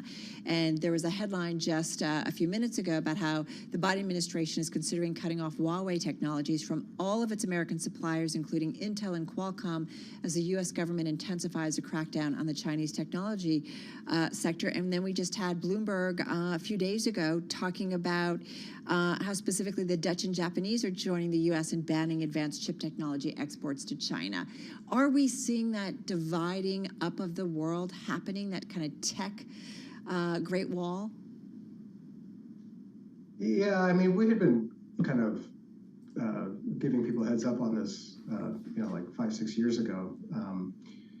And I think that path still lays in front of us, where different countries have different diverging interests, and one of the main diverging interests is this idea of intellectual property, and the Chinese, very vocal use of it to try to create some sort of a technological or military advantage for themselves. At the end of the day, though, I don't believe that it's really. I don't spend much time worrying about like a war or anything like that. It's in nobody's interest right now. I think we're at peak, possibly peak, kind of worry about China versus the United States. I just the other day, some general came out, and the Air Force general came out and said, hey, we're going to go to war with these guys in 2025. Right. It just doesn't seem likely. That to me just seems like maybe a little bit more worry than is warranted by reality. The reality is the Chinese are kind of boxed in a little bit. Chinese government is, I should say. By the multiple policy failures and this very chaotic COVID reopening. But it behooves no one to just box them into a corner and try to punish them like it has been done with Russia. China is the largest exporter in the world. I mean, it's a huge manufacturing center for the entire world. Without it, a lot of the world's right, the globalized supply chains as they exist, they just don't exist. So I don't think that there's a reason to expect a major conflict. We only have about 90 seconds left, and I want to get to some of the picks that you have, because there are a couple in here that sort of seem at opposite ends of the spectrum. So I'm going to ask you about both of these companies at once. We got, on the one hand, Ross Stores, and on the other hand, Porsche. Yeah, two different kinds of concepts. What happened last year, we had a fairly dramatic sell-off in all kinds of companies, good and poor quality in terms of the franchises. And when that happens, value investors, it's great for us at Centerstone. We're value investors. That's great for us because we're then able to just sort of migrate into higher quality names, things that have franchise values and represent a good long-term investment for our clients. It's unusual that we get to do that in a very general way, which we were able to do last year. So if you look at our portfolio, we bought over 10 new names last year. The common element with whether it's a Ross or a Porsche or some of the other companies we bought is that they're franchises. They're run by good management teams, and they have good balance sheets. Like essentially, the companies are on autopilot. They run themselves, and beyond all of that, of course, is that they trade at very attractive prices compared to their intrinsic values. So we get everything in one go. All right, we're going to have to leave it on that note, and we love talking names with you. Ross Stores, by the way, is up about 50% since a low in last August, so we've certainly seen a bump up in that one. Abhay Deshpande, thank you so much, founder, chief investment officer at Centerstone Investors, the registered investment advisor, joining us via Zoom in New York City. We're bouncing off our lows, but we are down across the board on those major equity averages, 1.8% to the downside when it comes to the tech sector, which is on our radar this week because of earnings. This is Bloomberg.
company news headlines on Bloomberg Radio.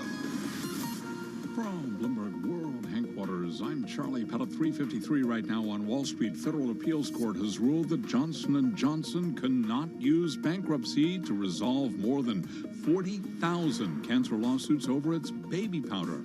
A three-judge panel in Philadelphia sided with cancer victims who argued that Johnson & Johnson wrongly put its specially created unit, LTL Management, under court protection to block juries around the country from hearing the lawsuits. Today, we do have J&J shares down now by about 3.5%. Looking for a place to watch the big game? One short-term rental service says take the party elsewhere, as we hear from Bloomberg's Steve Rappaport. Verbo is trying to root out football fans looking to rent homes over the Super Bowl weekend to throw unauthorized parties. The platform is working with property managers to help identify would-be party hosts by tracking factors like the length of stay and the number of guests.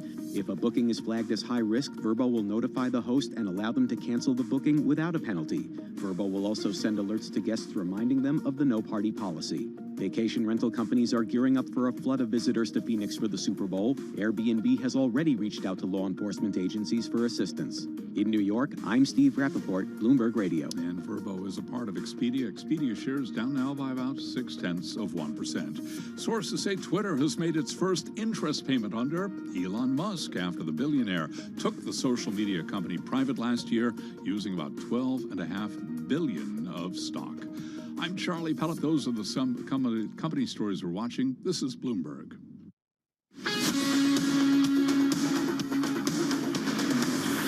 This is Bloomberg Business Week with Carol Messer and Tim Stenevec on Bloomberg Radio. All right, everybody, just about 4 minutes left in today's trading session. We're going to head over to our TV colleagues in just a moment, talk about the trade here ahead of what will be a really jam-packed week on so many different fronts. The earnings front, Fed policy front, especially as we get ready for that first Fed decision of 2023. And then we've got jobs come Friday, which is something that I feel like, Tim, has been a mixed bag. It's good to see strength in the labor market as the Fed continues to raise rates and try to rein in inflation. But at the same time, it's also been a thorn in the Fed's side because of higher wages. That tightness has continued to put some pressure, put inflationary pressures out there. It has, but make no mistake, it's been good for the American consumer because it's a time when people, even though we see layoffs after layoff, consumers and people can still go and find their next job. They can go and get their next job with hopefully a raise, so they're getting paid more. Right. As we continue to see inflation. So as costs go up, consumers are getting paid more. Right, exactly. But those costs going up lead into those inflationary pressures as well. Wage price spiral is not what we want to see. So just quickly, we want to give you an update on a story we've been following for the last week or two, or it feels like 2 weeks, but maybe it's only a week. No, it's like 3 days. It's crazy. It is. It's Why do I feel like I've been talking about it? You haven't. I know. You said the same thing last week, but it's like, it's really wild, Carol. All right, so billionaire Gautam Adani, 413-page attempt to restore confidence in his business empire is falling flat with investors as stock market losses deepen and key dollar bonds sink to fresh lows. Shares of the Adani firm slumping today despite the group's lengthy weekend rebuttal to allegations from Hindenburg Research that the Indian conglomerate used a web of companies in tax havens to inflate revenue and stock prices, even as debt piled up. The 3-day sell-off now erasing more than $68 billion of market value. Yeah, it's pretty incredible to see. We should note the Adani Group has cast its brawl with a U.S. short seller as an attack on India, and the issue could overshadow Parliament's budget session, with opposition lawmakers highlighting the ties between Asia's richest man and Prime Minister Narendra Modi. Yeah, it's interesting. I believe it was the UAE that also, I think, has come. He gets backing as the UAE Royals buy some $400 million in a share sale. So they're investing about $400 million in Adani Enterprises follow-on share sale. So he's getting some support, certainly on that front, but still billions of losses. All right, guys, time to head over to our TV colleagues, talk about the markets, close it up on this Monday session. Right now, Beyond the Bell, it starts right now. We're moving closer to the closing bell, I should say. Full market coverage right here on Bloomberg as we take you to the bell and beyond. Beyond the Bell, Bloomberg's comprehensive cross-platform coverage of the U.S. market close starts right now.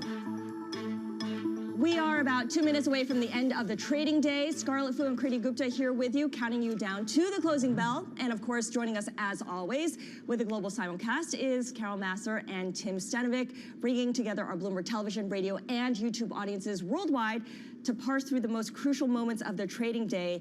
And Carol and Tim, I feel like, was there a crucial moment? It's been down, down, down for most of the trading day. I was thinking the same thing, right? Sometimes I feel like you go back to last year and there were so many days where things bounced around. There was a ton of volatility, but the tone here has been very definitive. It's been a down one ahead of a really packed week. Having said that, the VIX bumping up above 20, but just barely 20.03 up about 1.5 points. So I just thought that was interesting to see a little bit of a move to the upside, but just a little bit. Maybe the crucial moment was at the end of last week when we saw quite the rally in the previous 5 trading sessions today, notwithstanding, and perhaps some concern that the market's gotten ahead of itself, especially against a Fed that, as Steve Matthews writes today, is absolutely committed to bringing down inflation, keeping rates higher for longer, and has said within, the last couple of months that it will not cut rates this year, despite what we hear from market participants who, tend to think the opposite. Yeah, it's interesting, to your point about the idea of, was there really a crucial moment? We're ending the day, Scarlett, at session lows. It has been slow grind lower on, I should say, low volume as well. Low volume, I mean, there's a lot of things to wait for. There's a lot of headline risk out there. We've got a lot of earnings, 28% of the S&P 500 due to report this week, and of course, about a third of the NASDAQ as well. So looking at how we're shaping up, I don't think there are any gainers in terms of industry groups. It's pretty much right across the board, even when you look at it on a 24 group level. But right now, we're looking at the biggest drop for the NASDAQ in about a month, off by almost 2%, and the Dow off by 0.8% to 33,717, Carol. Yeah, and taking a look inside the S&P 500, Scarlett, you're looking at most of the names in the index lower today, 399 to be exact, about 102 names to the upside, 2 unchanged, Kriti. So, definitively, you do feel that risk on trade here. Yeah, you certainly do. And it's interesting because it is a little bit of green on the screen in certain tiny, tiny pockets where you are looking. Let's take a look at the GRR screen, of course, on your Bloomberg terminal. You're seeing some telecom services higher. Think about your Verizon. That has been a major mover to the upside this morning. Essentially, your heavy volume names, your big Dow players, they are actually moving to the upside, but really it is a broad sell-off, and that is significant when we talk about the idea that maybe it is a more risk sentiment, headline-driven story rather than some sort of big panic. And this is where the volume really comes into handy, because take a look at what has been driving the market lower. Companies like Tesla, NVIDIA, your big tech companies, but they're not alone. It's the likes of Chevron, Exxon right behind it, which is why energy and tech has really been leading this decline in a really, really big way. And of course, Ford is a big part of that story as well. With their price cuts, you can actually see it is weighing down the entire sector. Yeah, okay, so let's get to some of the gainers. There actually were some on this Monday. Carvana is one of them, up about 30%, up almost 40% at its highs, but settling the day at 29% higher here. Yeah, I'm just looking as it settles in. This stock is rallying for a third day, triggering earlier some volatility-related trading halts. Shares have more than doubled this year, and makes you wonder, another meme stock kind of trade that we've seen. The company holds the highest short interest among Russell 1000 stocks. There's a great read, and you can find it on the Bloomberg at Bloomberg.com. Some 57% of the float is shorted, so just keep that in mind as we watch the trade, especially when it moves to the upside. Maybe a lot of short covering there. SoFi Technologies also a standout in terms of to the upside, up almost 13% in today's session after its full year adjusted EBITDA forecast came in ahead of analyst expectations, and that the company said it expects to reach GAAP net income profitability in the fourth quarter. Stock is up roughly 50% year to date. And then one more for you, Colgate-Palmolive ending the day up about 1.8%, up the most in about 3 months after Morgan Stanley upgraded the stock to overweight from equal weight on the view that the company's robust long-term organic sales growth is not fully reflected in the stock's discounted valuation against peers. It left the price change at 82, stock closing almost at 73 today. I do want to point out Deutsche Bank, though, cut the price target to 84 from 87, but did keep its buy rating on the stock. So a few to the upside, Tim. All right, well, quite a few to the downside. I'm going to start with Tesla. Shares finishing the day down by 6.3%. Creedy told us all about Ford's price cut that sent shares of Ford lower on the day. Ford slashing the price of its electric Mustang, the Mach-E, by an average of $4,500. This in response to Tesla, who made its own recent cuts. So the question investors have is if we see a price war play out and Tesla shares falling over that concern. A 6.3% decline is certainly pretty big by many standards, but it's not even Tesla's worst day in a month. That goes all the way back to January 3rd when shares fell by more than 12%. So just to show you the volatility there. Johnson & Johnson shares falling by 3.7%. It's actually the most since June of 2020. This after a federal appeals court ruled that the company cannot use a bankruptcy court to resolve more than 40,000 cancer lawsuits. So it means that J&J is going to most likely need to defend itself against claims that tainted talc in its baby powder causes cancer. The company's already lost a number of such cases, and J&J was forced to pay more than $2 billion to one group of victims. That's actually why we're seeing 3M shares down today as well by 2.3%. Because 3M is trying to use the bankruptcy of its earplug unit to block lawsuits. So after that news from J&J came out, we saw 3M shares fall by 2%. All right, let's go cross-asset and take a look at how bond yields are faring right now. I've been screwing this up all day, so I'm going to get this right, redeem myself. You see yields moving higher, right, Creedy? Am I right? Yeah, there we go. Moving higher. And what's interesting here it's hard with the red scar I know, the on the red screen, and the okay? and the up arrow confuse me Yeah. sometimes if I look at it really quickly, but I got You it and straight. Matt Miller has talked about this quite a bit as well. Oh, I think we're all... It's a little counterintuitive. It is. We're all on the same page. Thank Okay. you, Tim. I appreciate that. Yeah. But what's interesting here is that hedge funds are boosting their short positions on treasuries, betting pretty much that the banner start to the year for bonds is not going to last. And we have CFTC data showing short positions have reached 2.4 million contracts. I just wonder, Creedy, how much of this is positioning in the short term before the FOMC decision on Wednesday and whatever Jay Powell decides to say, jobs this week, or is this really long-term positioning? How can you position anything in the long term right now? Look, I definitely think it is short-term positioning, and the reason I can say that is because last week, if you looked at what yields were doing, they were just moving down, down, down. So you did already see maybe a little bit of a retracement when it comes to the sell-off in the bond market. That being said, Ira Jersey over at Bloomberg Intelligence actually made the point that, look, Fed cuts are priced into the market, and the bond market is kind of wary of that, Carol. All right, so we're waiting for the Fed meeting, but in the meantime, earnings continue to cross, and shares of Whirlpool are just down. Actually, now they're up almost 2% here in the aftermarket. Let's go through the numbers. Fourth quarter net sales, $4.92 billion. That's a miss. The estimate was for $5.11 billion. Fourth quarter ongoing EPS, $3.89. That's a big beat. The street was looking for $3.25. But let's get to the outlook, because this is what we care about. The company is talking about 2023 revenue of about $19.4 billion. That is better than what the street is looking for. They're looking for about $19.14 billion. And they also talk about 2023 ongoing earnings per share of $16 to $18, way above the estimate, certainly on the high end. The estimate is for $16.33 a share. And Tim, we now have that stock up 3.7% in the after hours. This was an incredible pandemic play as everybody's redoing their homes and updating their kitchens. And then we saw some softness.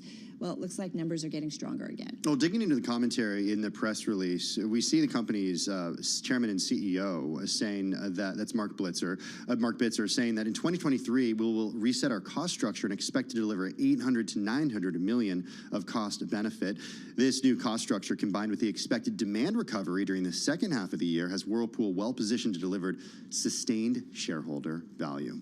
Something else that also caught my eye in the commentary as well is that they're talking about easing raw material inflation. So the comparison to previous periods is more favorable for a lot of these companies, along with a weaker U.S. dollar. That's going to be a tailwind for a lot of the companies as they report earnings that maybe people know about but might not be priced in as much and could be a source of upside surprise. Yeah, I'm so glad you mentioned the weaker dollar, Scarlett, because you can actually look at the exposure on the Bloomberg terminal when you look at this particular company, FAGO, when you run the ticker here. And if you actually look at a lot of their revenue, 60% of it comes from North America. The rest comes from abroad. You want to know who else has that kind of stat?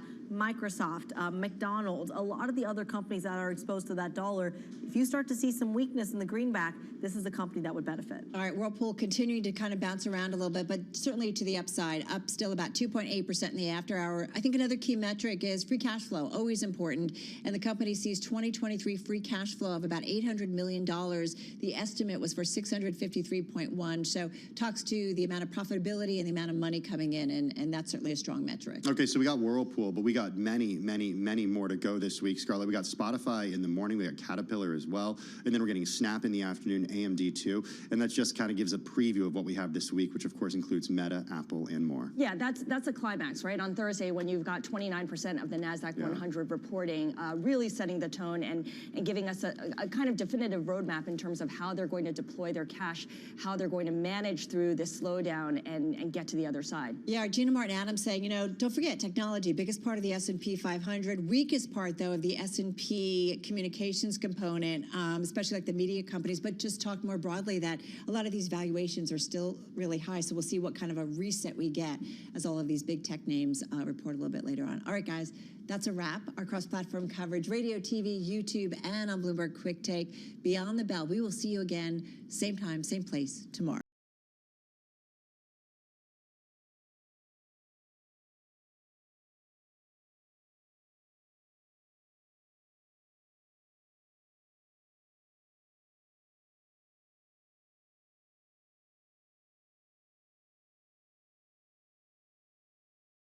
By the way, just added to the lineup. It came out during all of the football games. That's pretty cool. I really like Harry Styles. So that is an addition. The award show, of course, put on and overseen by the Recording Academy. Yeah, we've got the current CEO of the Academy right now with us. He's a record producer, a songwriter, and more. Born into a musical family. It's been a while since we've spoken, but very pleased to have back with us, Carol, Harvey Mason, CEO of the Recording Academy, with us via Zoom from Los Angeles. Harvey, so good to have you back with us. Last time I think we talked was the summer of 2021. A lot has happened. Tell us about your world since then. Well, thank you, Carol and Tim. Good to be here. I appreciate it. It has been a whirlwind for sure. It's been a crazy 2 or 3 years, as it has for everyone. So I guess it's nothing unique for us. But we're really excited to be back in LA, Crypto.com Arena, February 5th. We've got an amazing show coming together around music and going to celebrate the year in excellence. So when you talk about the year in excellence, I always think about, who's going to be there, how you can watch it. Let's start there because we are kind of obsessed with how you can watch things so differently. You can stream it on Grammy.com. You can go to the Recording Academy's YouTube channel. How is it that most people still watch this show? I know I sometimes watch it live. Sometimes I, are checking out clips the next day. How is it that a lot of people are consuming it, first of all? I think it's a combination of all the things you mentioned. Some people are watching on CBS. Some people are going on the streaming services. Some people are watching online. I think it's a multi-screen experience now. But we're seeing more and more people gravitating towards music content, and specifically the Grammys, whether that's, as you said, in bite-sized chunks or watching the 3-hour show. We still have work to do to figure out how can we meet viewers and consumers where they are. But I'm excited about the appetite and the desire for people to want to watch great music, great art, great performances. That's what excites me about the Grammys and about Sunday. Well, how do you make this work from a rights perspective, Harvey? If CBS has the broadcast rights to it, how are you guys allowed to just put it on live.grammy.com or on the Recording Academy's YouTube channel? Take us through the deal there. We're great negotiators. I mean, this is. this is kind of, you don't see this because companies, a company like CBS wants to recoup its investment and sell ads against the content. Well, CBS has been an amazing partner, and we only do things that we think will benefit or raise awareness of the telecast and the property and the intellectual property that is the Grammys, that are the Grammys. So CBS has been in favor of a lot of these things. They've been supportive, and they are our partners. But we also have to make sure we're thinking forward. We're seeing around corners what's going to be next. How are people going to watch this show? It's in our best interest to figure that out as well as CBS's. So does that mean that the ads that you will see during the breaks on YouTube will be different from the ads that you'd see in the broadcast on CBS? Good question. I'm not sure, but it's very possible. Well, speaking of partnering, which you talked about as CBS being a great partner, you've got some great partners, and they read like a who's who of the corporate world. IBM, Google Pixel, MasterCard, Grey Goose, Amazon, United Airlines, Hilton, SiriusXM. One of the things I do wonder about your platform, and I feel like all the award shows, it's been a place for artists to come out and be political. and talk about things, maybe rightfully so, that are in our world. How does that, I don't know, how does that impact who you end up partnering with, or does it impact? Talk to us a little bit about that. When there's so many important things going on right now that need to have attention brought to them. That's what I was going to say. I think our partners probably appreciate it. I know they don't want to get in the weeds of who's going to say what and what their beliefs are, but we're not using music and we're not using the power of the Academy and the platform of the Grammys for good or for change or for awareness, then we're missing an opportunity. I think our partners understand that comes with the creative community. We are a unique group of people. We care deeply. We're very passionate about a lot of things, including music, but also politics or race relations or the economy or the environment. So these are all things that you're liable to see on a Grammy telecast. My hope is that whether you believe in exactly everything everyone's saying or not, you understand and you support and you believe in the idea of using your platform for good and for change. Can you expand too on our marketing guys? I will tell you that when our newsroom knew you were coming on, they're like, a lot of award show can generate a lot of revenue through these partnerships. You've got, as we mentioned, several well-known household names. Grey Goose Vodka, the official spirit of the Grammy Awards. Talk to us a little bit more about that and the other marketing deals that you've got. We've got an amazing partnerships team. They've worked really hard to partner and I guess join forces with world-class organizations. And we do a lot of work to make sure that we're attracting and joining with the right types of partners. And it's not just about a one-day-a-year partnership. We like to think of these partnerships and arrangements as annual or multi-annual year deals. We're doing so much throughout the year. It's not just about the show. It's about the work through Music Cares and giving back to music people. It's about our advocacy in DC, our education, our preservation through the museum. These are all things that our partners are involved in with us. Our Black Music Collective and our HBCU tour, our sponsorships and our opportunities for incoming people into our industry. These are things that our sponsors are really, really excited about, and us providing more, as I said, good and positive outcomes for our community, for the culture, for the world. Well, as people consume the content differently, these kinds of sponsorships become increasingly important because perhaps they're not necessarily tuning in during the breaks, and instead what they're doing is they're watching clips or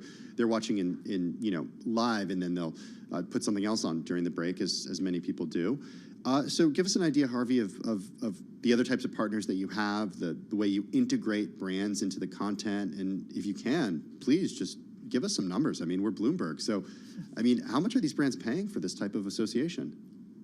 It really varies, and I would hate to put everyone's business out on the street, but I will say that it depends on the level of activation. Some of it is hospitality. Sometimes people want to come to our events and be in the room with other great people and creators. Others want to be featured across all the work that we're doing, and as you touched on, we're finding new ways to do it. We're in Web3, Metaverse, other things, and our partners are coming with us. So I think they're seeing this as an opportunity to partner and collaborate with an organization, the Academy, that is seeing into the future and finding new ways to attract eyeballs and attention. I think we also drag with us a very unique subset of fans, consumers, listeners, people that are not only the most prolific creators in the world, but also people who are crazy, intense, passionate lovers of art and culture. And that's a very attractive group of people for advertisers and partners to reach. Hey, just got a couple of minutes left here, Harvey. And we did say in our introduction to you that you're born into a musical family. You've been a record producer, songwriter. You understand this business. You've written for some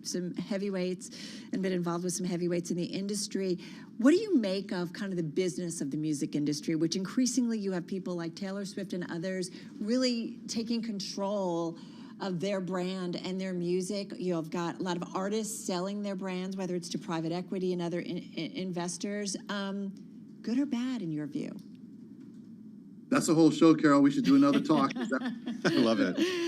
We would love to. I know it's not easy. It's really important to address because it's an evolution of where we come from and where we're headed. There's never been a time like this. There's 100,000 songs a day being uploaded to the streaming services. Wow. So that's going to create different opportunities. We still believe that the labels are valuable and important as partners to creators in some instances, but I think independent artists are also going to be able to reach their fans directly and put music up. You make it on a Friday, it's available Friday night for somebody to listen to and evaluate and love and share. So I think there's a lot of innovation and iteration that's happening around our industry. As you said, people selling their catalogs. I'm not sure where that's going to go because the prices are at a place where I'm not sure everyone's figured out how to monetize it to accommodate the high trading value of some of these catalogs. Yeah. But I do think the work the Academy is doing is really important because we're fighting for new legislation to protect songwriters and creators and intellectual property and copyright. So if legislation changes, it's going to increase the value of a lot of these catalogs. All right, 5 seconds. Who are you looking forward to at the Grammys? I'm looking forward to all the diversity, all the different genres, all the different people all coming together, one room, February 5th. I love when the show is a mixture of everything because it really is fun to watch. Harvey Mason, come back soon, please. Chief Executive Officer of the Recording Academy. Of course, as you know, they oversee the Grammys, and he's founder and CEO of Harvey Mason Media via Zoom from LA. This is Bloomberg.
Headlines and breaking news 24 hours a day at Bloomberg.com, the Bloomberg Business app, and at Bloomberg Quick Take. This is a Bloomberg Business Flash.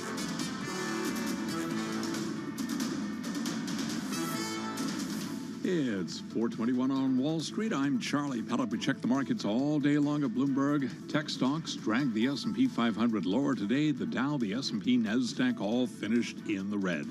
After the closing bell, we heard from NXP Semi, and it is forecasting revenue for the current quarter, and the guidance missed the average analyst estimate after our shares of NXP down by about 4.3%. In the chip sector, AMD will be reporting tomorrow. That stock down after ours now by by about 3.9%. Whirlpool says it expects a decline in sales in 2023 as economies around the world lose steam.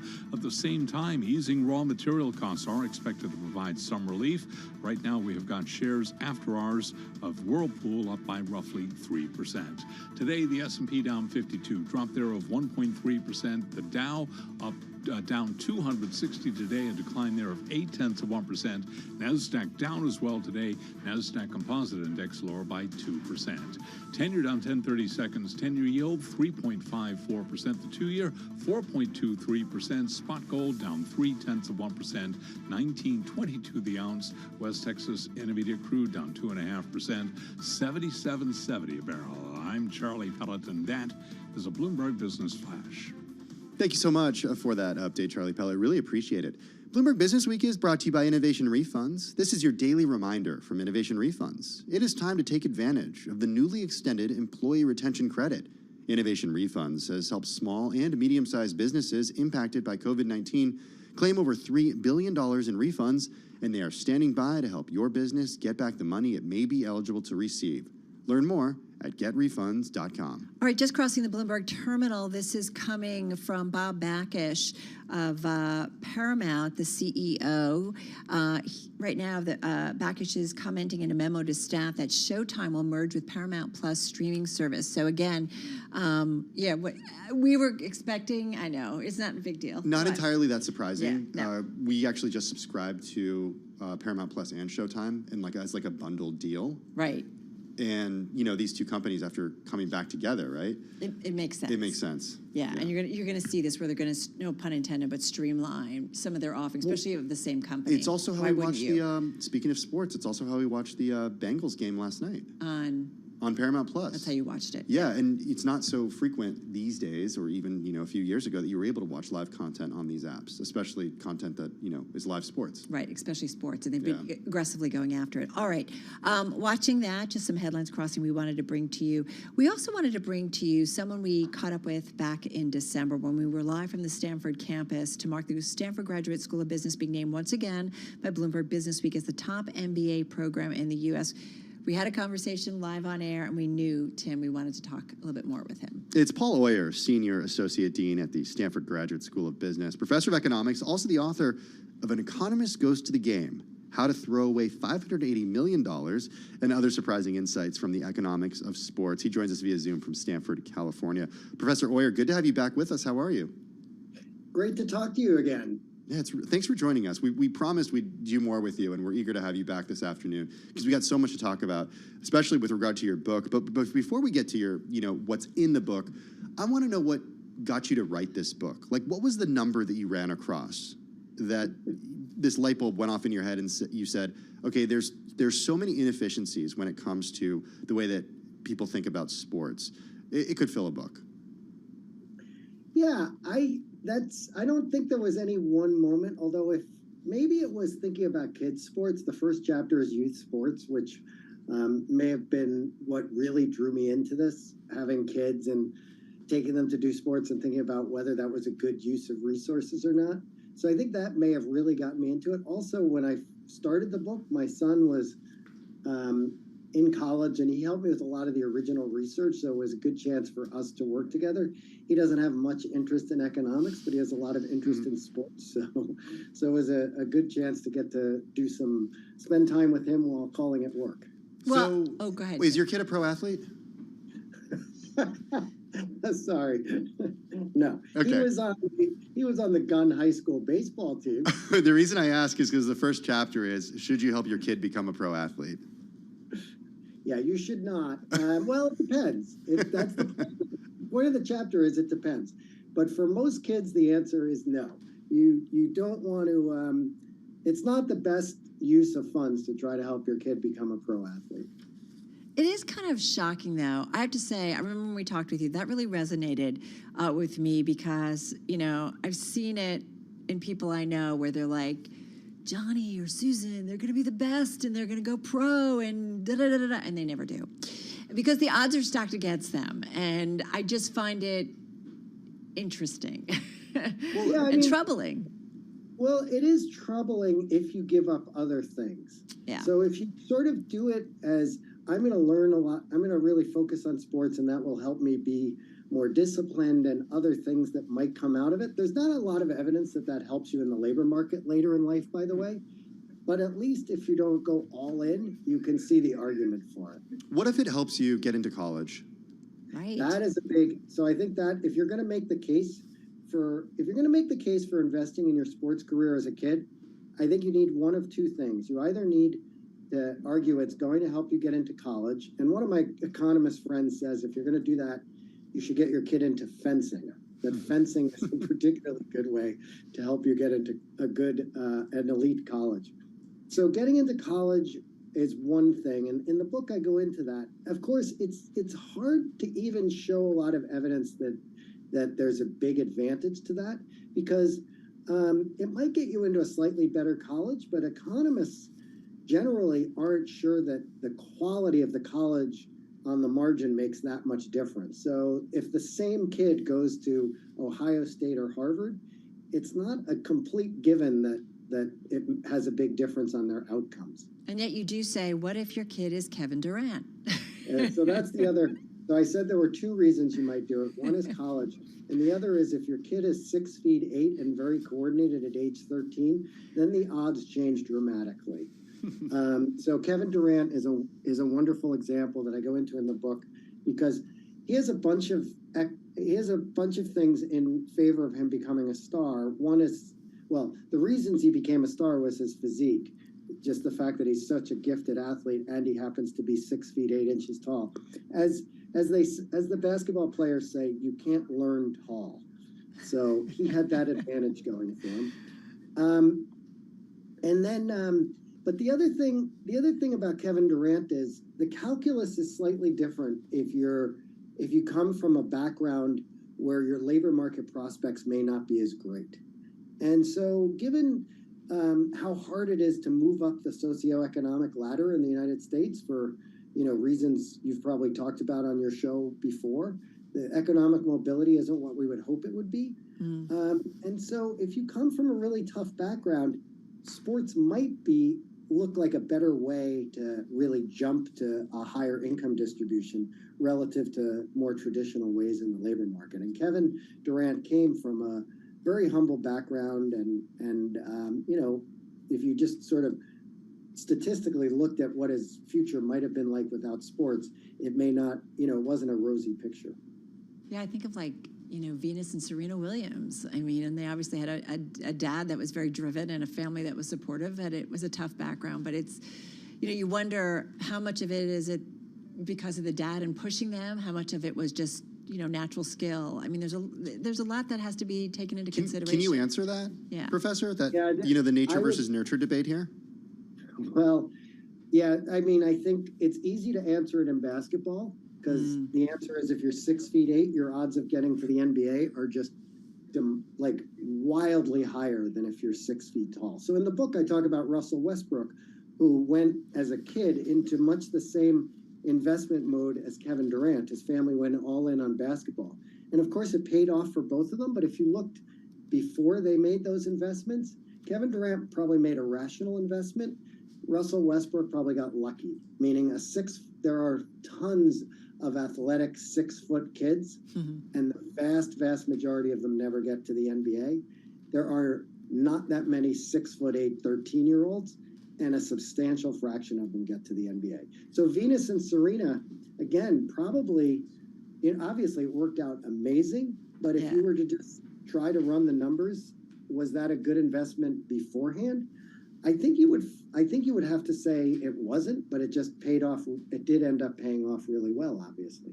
We're going to go into more chapters. Just got a minute before we have to take a break, and then we'll come back and continue. But as someone who is Czechoslovakian, I love this chapter 2. What do Silicon Valley and Czech women's tennis have in common? So you've got a minute to talk about it, and then we'll talk some more. But what is the connection, just quickly? Well, very quickly, I like to say Czech women's tennis is like Silicon Valley.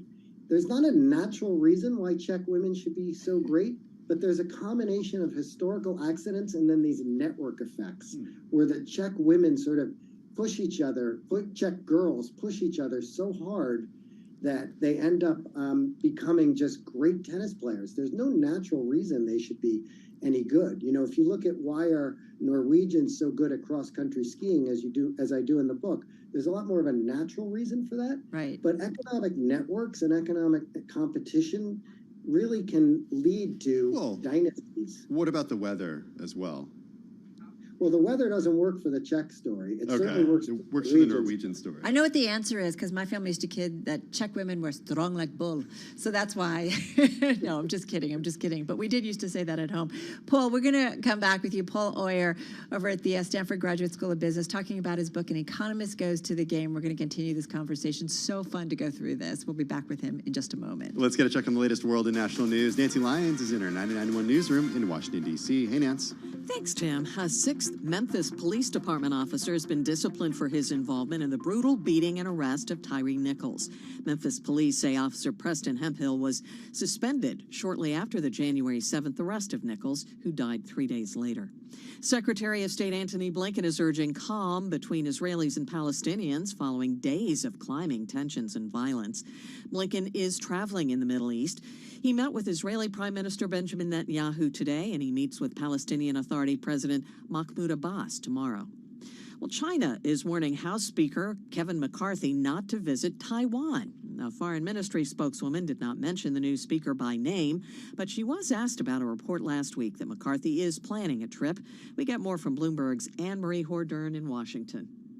This would be about the Republicans, as the Democrats have had, making sure that they are standing up for Taiwan and also showing that they are not just talking tough, but almost walking the walk when it comes to making sure they are combating China and China's, what many perceive as, growing threat.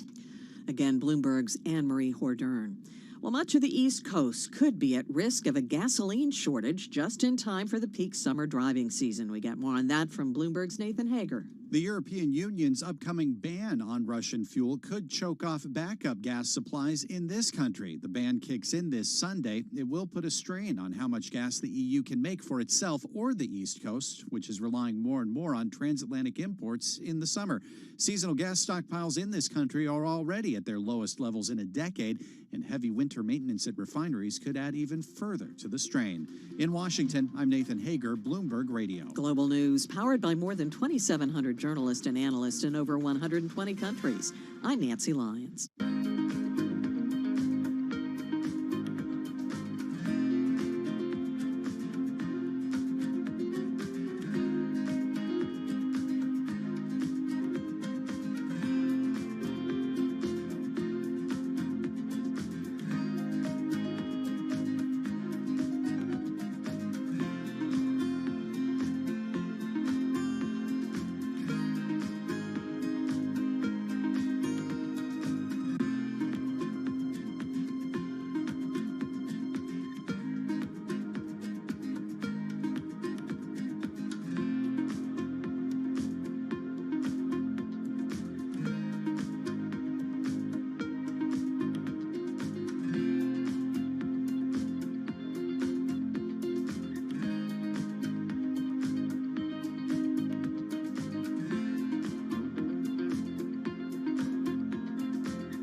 news, headlines, and breaking news 24 hours a day at Bloomberg.com, the Bloomberg Business app, and at Bloomberg Quick Take. This is a Bloomberg Business Flash.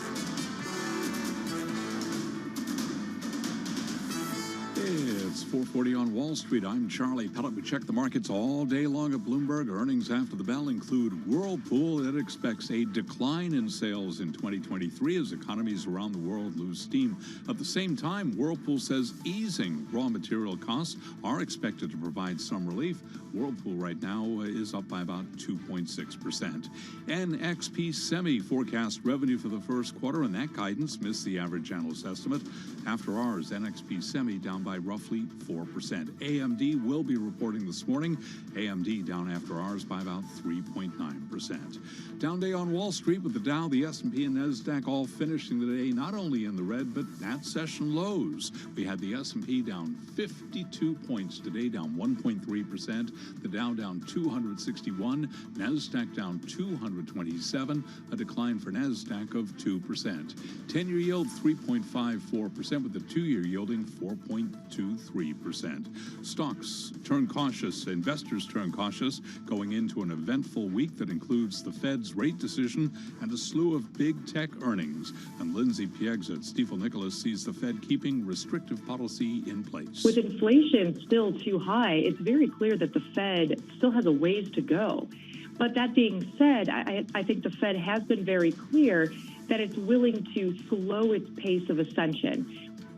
Right now, the 10-year again, 3.54%. Spot gold down $5 the ounce to $19.23, down 0.3. West Texas Intermediate crude oil down 2.5%, $77.70 a barrel. I'm Charlie Pellet, and that is a Bloomberg Business Flash. All right, Charlie, thank you so much. I want to get back to our guest. Still with us, Paul Oyer. He's Senior Associate Dean and Economics Professor at the Stanford Graduate School of Business. We were talking about his book, An Economist Goes to the Game, How to Throw Away $580 million in Other Surprising Insights from the Economics of Sports. $580 million. Wait, where'd that number come from? So that's an estimate I calculated based on the strike at the NBA in, I believe it was 2011. So there was maybe a more up-to-date version to talk about. Was there was a strike in Major League Baseball at the beginning of the most recent season. I don't know if you remember last spring training. Not a strike, sorry, a lock. Both cases it was a lockout, not a strike. So the point in whether talking about the NBA or Major League Baseball or whatever is, you see in sports, and this is a broader thing, you see it in other collective bargaining agreement situations, where you get these two groups. In the case of sports, it's the owners and the players union, and they rely so much on each other. Their options are so much better if they work together than if they split up. But at the same time, they can't help themselves from trying to steal a bigger share of the pie. It's a very common thing in economics where you have these bilateral agreements where there's a lot of value captured by the agreement, and you don't want to mess it up, but at the same time you can't help but try to take too much. And when that leads to a lockout, as it did in the NBA, it sometimes is just like literally the NBA and the players pretty much just burned a pile of $580 million that they'll never get back. Okay. It's a lot of money.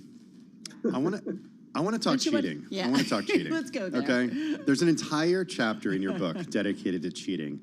And it talks about Lance Armstrong and the way that it asks the question about whether or not you can actually win the Tour de France if you're not doping. Take us into this chapter and why athletes cheat. So you only got half of it. I like to think the chapter is about why they cheat and lie. Oh, sorry. Excuse me. Thank you. Well said. They cheat and lie because the incentives there are very strong. I mean, we see this in other places as well. When we set up rules that we can't enforce and the value of breaking those rules is really high, people are going to break them. And it's sad because that's human nature, but it's what we need to expect.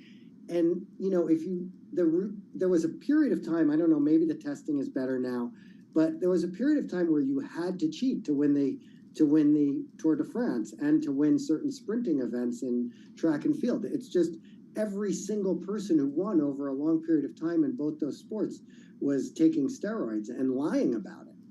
And what the reason it happens is it's just simple prisoner's dilemma. It's straight out of your most basic college game theory class. If you don't cheat, there was no way you were going to win, and the incentives from winning are so large. I mean, think about it. What was Lance Armstrong going to do if he wasn't a champion biker? His next best option was not making a little bit less than he made as a biker. Are you saying the ends justify the means? Well, I'm not saying this isn't advice. This is, it's descriptive. It's not prescriptive. Okay. I'm not telling you to lie or cheat, but I will tell you that in situations like the Tour de France, you have to recognize that your opponents will be cheating. And so you do have to think about that. It's interesting, though, because it's not I just... hope kids around the world are not listening to this. Well, what I think is pretty remarkable about this is it is just numbers at the end of the day, because there are downsides to pumping your body full of these banned substances. There are downsides to blood transfusions. Agreed. That you do on the road with blood that, was taken from your body months earlier when you weren't so tired. I mean, bad things can happen to you. Yeah, so keep in mind that not everybody will lie and cheat. A lot of people who could have been great bikers will see that the only way they can get ahead is to lie and cheat, and they place a high cost on the things you just mentioned, either the long-term damages or just they have moral qualms. They're like, I can't do that. And so for those people, they put it into their own personal calculus and they say, I'm not going to lie and cheat. Now, they don't become famous bikers as a result. So it's absolutely the case that there are costs to this, and a lot of people just opt out of the system when that's the case. Hey, one thing I want to get to, and maybe because we were all obsessed with Taylor Swift last week and, trying to get tickets for a concert. I couldn't get one, bummer. But anyway, we're looking at, getting tickets for things, and I'm assuming sports games as well, especially when, we get to something like the Super Bowl or the playoffs, things get a little pricey. You have a chapter that talks about ticket scalpers making the world a better place. Is that a question mark or affirmative? Well, I mean, I wouldn't say that about every single ticket scalper, but as a collective, they do. Now, not the ones who go out and use bots to and waste everybody's time. But the traditional ticket scalper, the old days when you would go to a shop and buy and sell tickets, or go on eBay, StubHub and buy and sell tickets, that people just had extra tickets and wanted to resell them. There's a lot of value in that, right? Just more broadly, resale markets are really good. They transfer items from somebody who values them less to somebody who values them more. So if you have a ticket to a game and your kid's soccer team is going to play some playoff that day and you want to resell that ticket, that is great that you have the ability to go on StubHub and make somebody's day where they were dying to have a ticket to that game, and now you're both better off. You have some money and you go to your kid's game, and that other person goes to the professional sports game that you sold them a ticket for. Resale is fantastic. And the middle people who make that happen, which now is more StubHub, but traditionally was ticket scalpers or ticket agents, those people are providing a really valuable service. Of course, it's not just tickets; it's used cars, it's all sorts of things. Increasingly, Ticketmaster is getting into it as well. I mean, you can buy and sell, Right, resell so- tickets on that platform.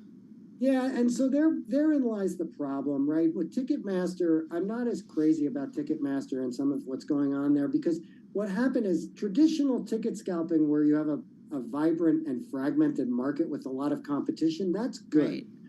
What gets ruined is when somebody gets exclusive rights to resale or exclusive rights to, Ticketmaster is now sort of has arrangements where they'll sell the ticket and you have to resell it through them.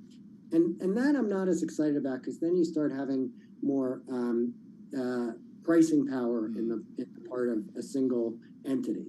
All right, Paul, one last question. What's the Fed going to do? No, I'm just kidding. I'm just kidding. We're not going to talk about that. We did 2 segments without talking about the Fed. That's great. Hey, there are more chapters. Are athletes worth all that money? If your hometown hosts the Olympics, this is really a fun game, a proliferation of French-Canadian goalies.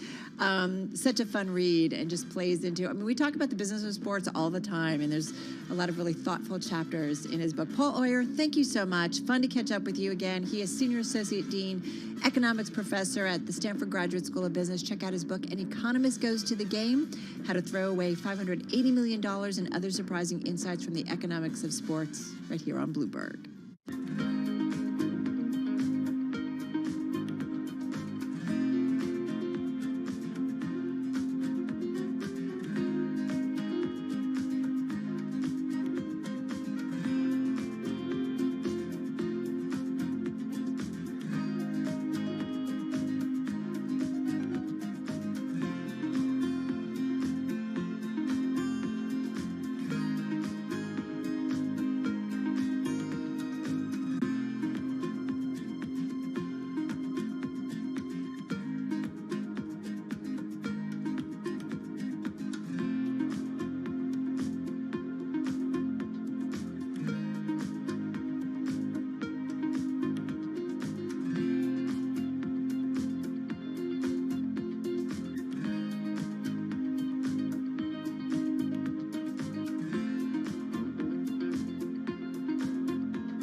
company news headlines on Bloomberg Radio.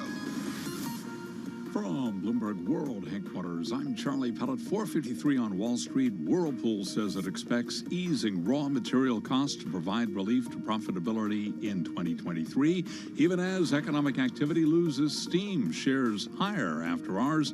Whirlpool up right now by about 1.4%. One of Ford's EV models is getting a little more affordable. And with that story, here's Bloomberg's Steve Rappaport. Ford is slashing the price of its electric Mustang Mach-E by about $4,500. The move follows Tesla's recent price breaks amid a slowing market for electric vehicles. Tesla slashed prices across its lineup by as much as 20%.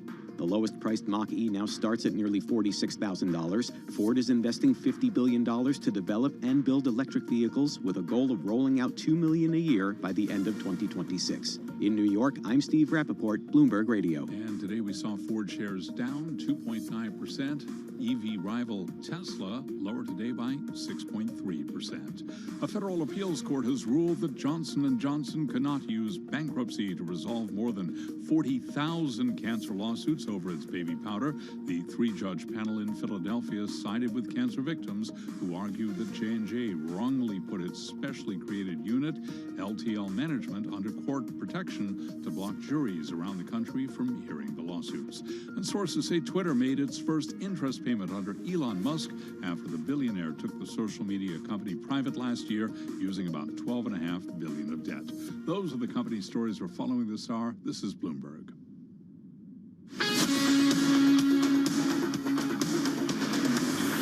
You're listening to Bloomberg Business Week with Carol Messer and Tim Stenevec on Bloomberg Radio. All right, it is Bloomberg Business Week. We got less than 5 minutes to the top of the hour. Let's get a check on the latest world and national news. For that, we go to Nancy Lyons in our 99.1 newsroom in Washington. Hey, Nance. Thanks, Tim. President Biden is pitching the bipartisan infrastructure law. Today, he traveled to Maryland to talk about replacing one of the oldest tunnels in the Amtrak rail system. The law is providing funding to replace the 150-year-old Baltimore and Potomac Tunnel. This is just the beginning of having a 21st century rail system that's been so long overdue in this country. The tunnel is among the biggest traffic bottlenecks on the East Coast rail corridor between Washington and New York. Tomorrow, President Biden will travel to New York to tout funding for the Hudson River Tunnel, connecting New Jersey and Manhattan. The migrant crisis in South Florida has caught the attention of Homeland Security Secretary Alejandro Mayorkas, who met today with Miami-Dade County's mayor and Haitian and Cuban leaders. We have seen too much tragedy when people take to the seas, and that is why we are so devoted to building lawful and safe pathways for them. Mayorkas points to the new parole process for Cubans, Haitians, Venezuelans, and Nicaraguans, which was announced earlier this month, as well as the re-implementation of the Migration Accords, which allows 20,000 visas a year, and he also touted the Cuban Family Reunification Program. Much of the East Coast could be at risk of a gasoline shortage just in time for the peak summer driving season. That's because the European Union's ban on Russian fuel could choke off backup supplies in this country.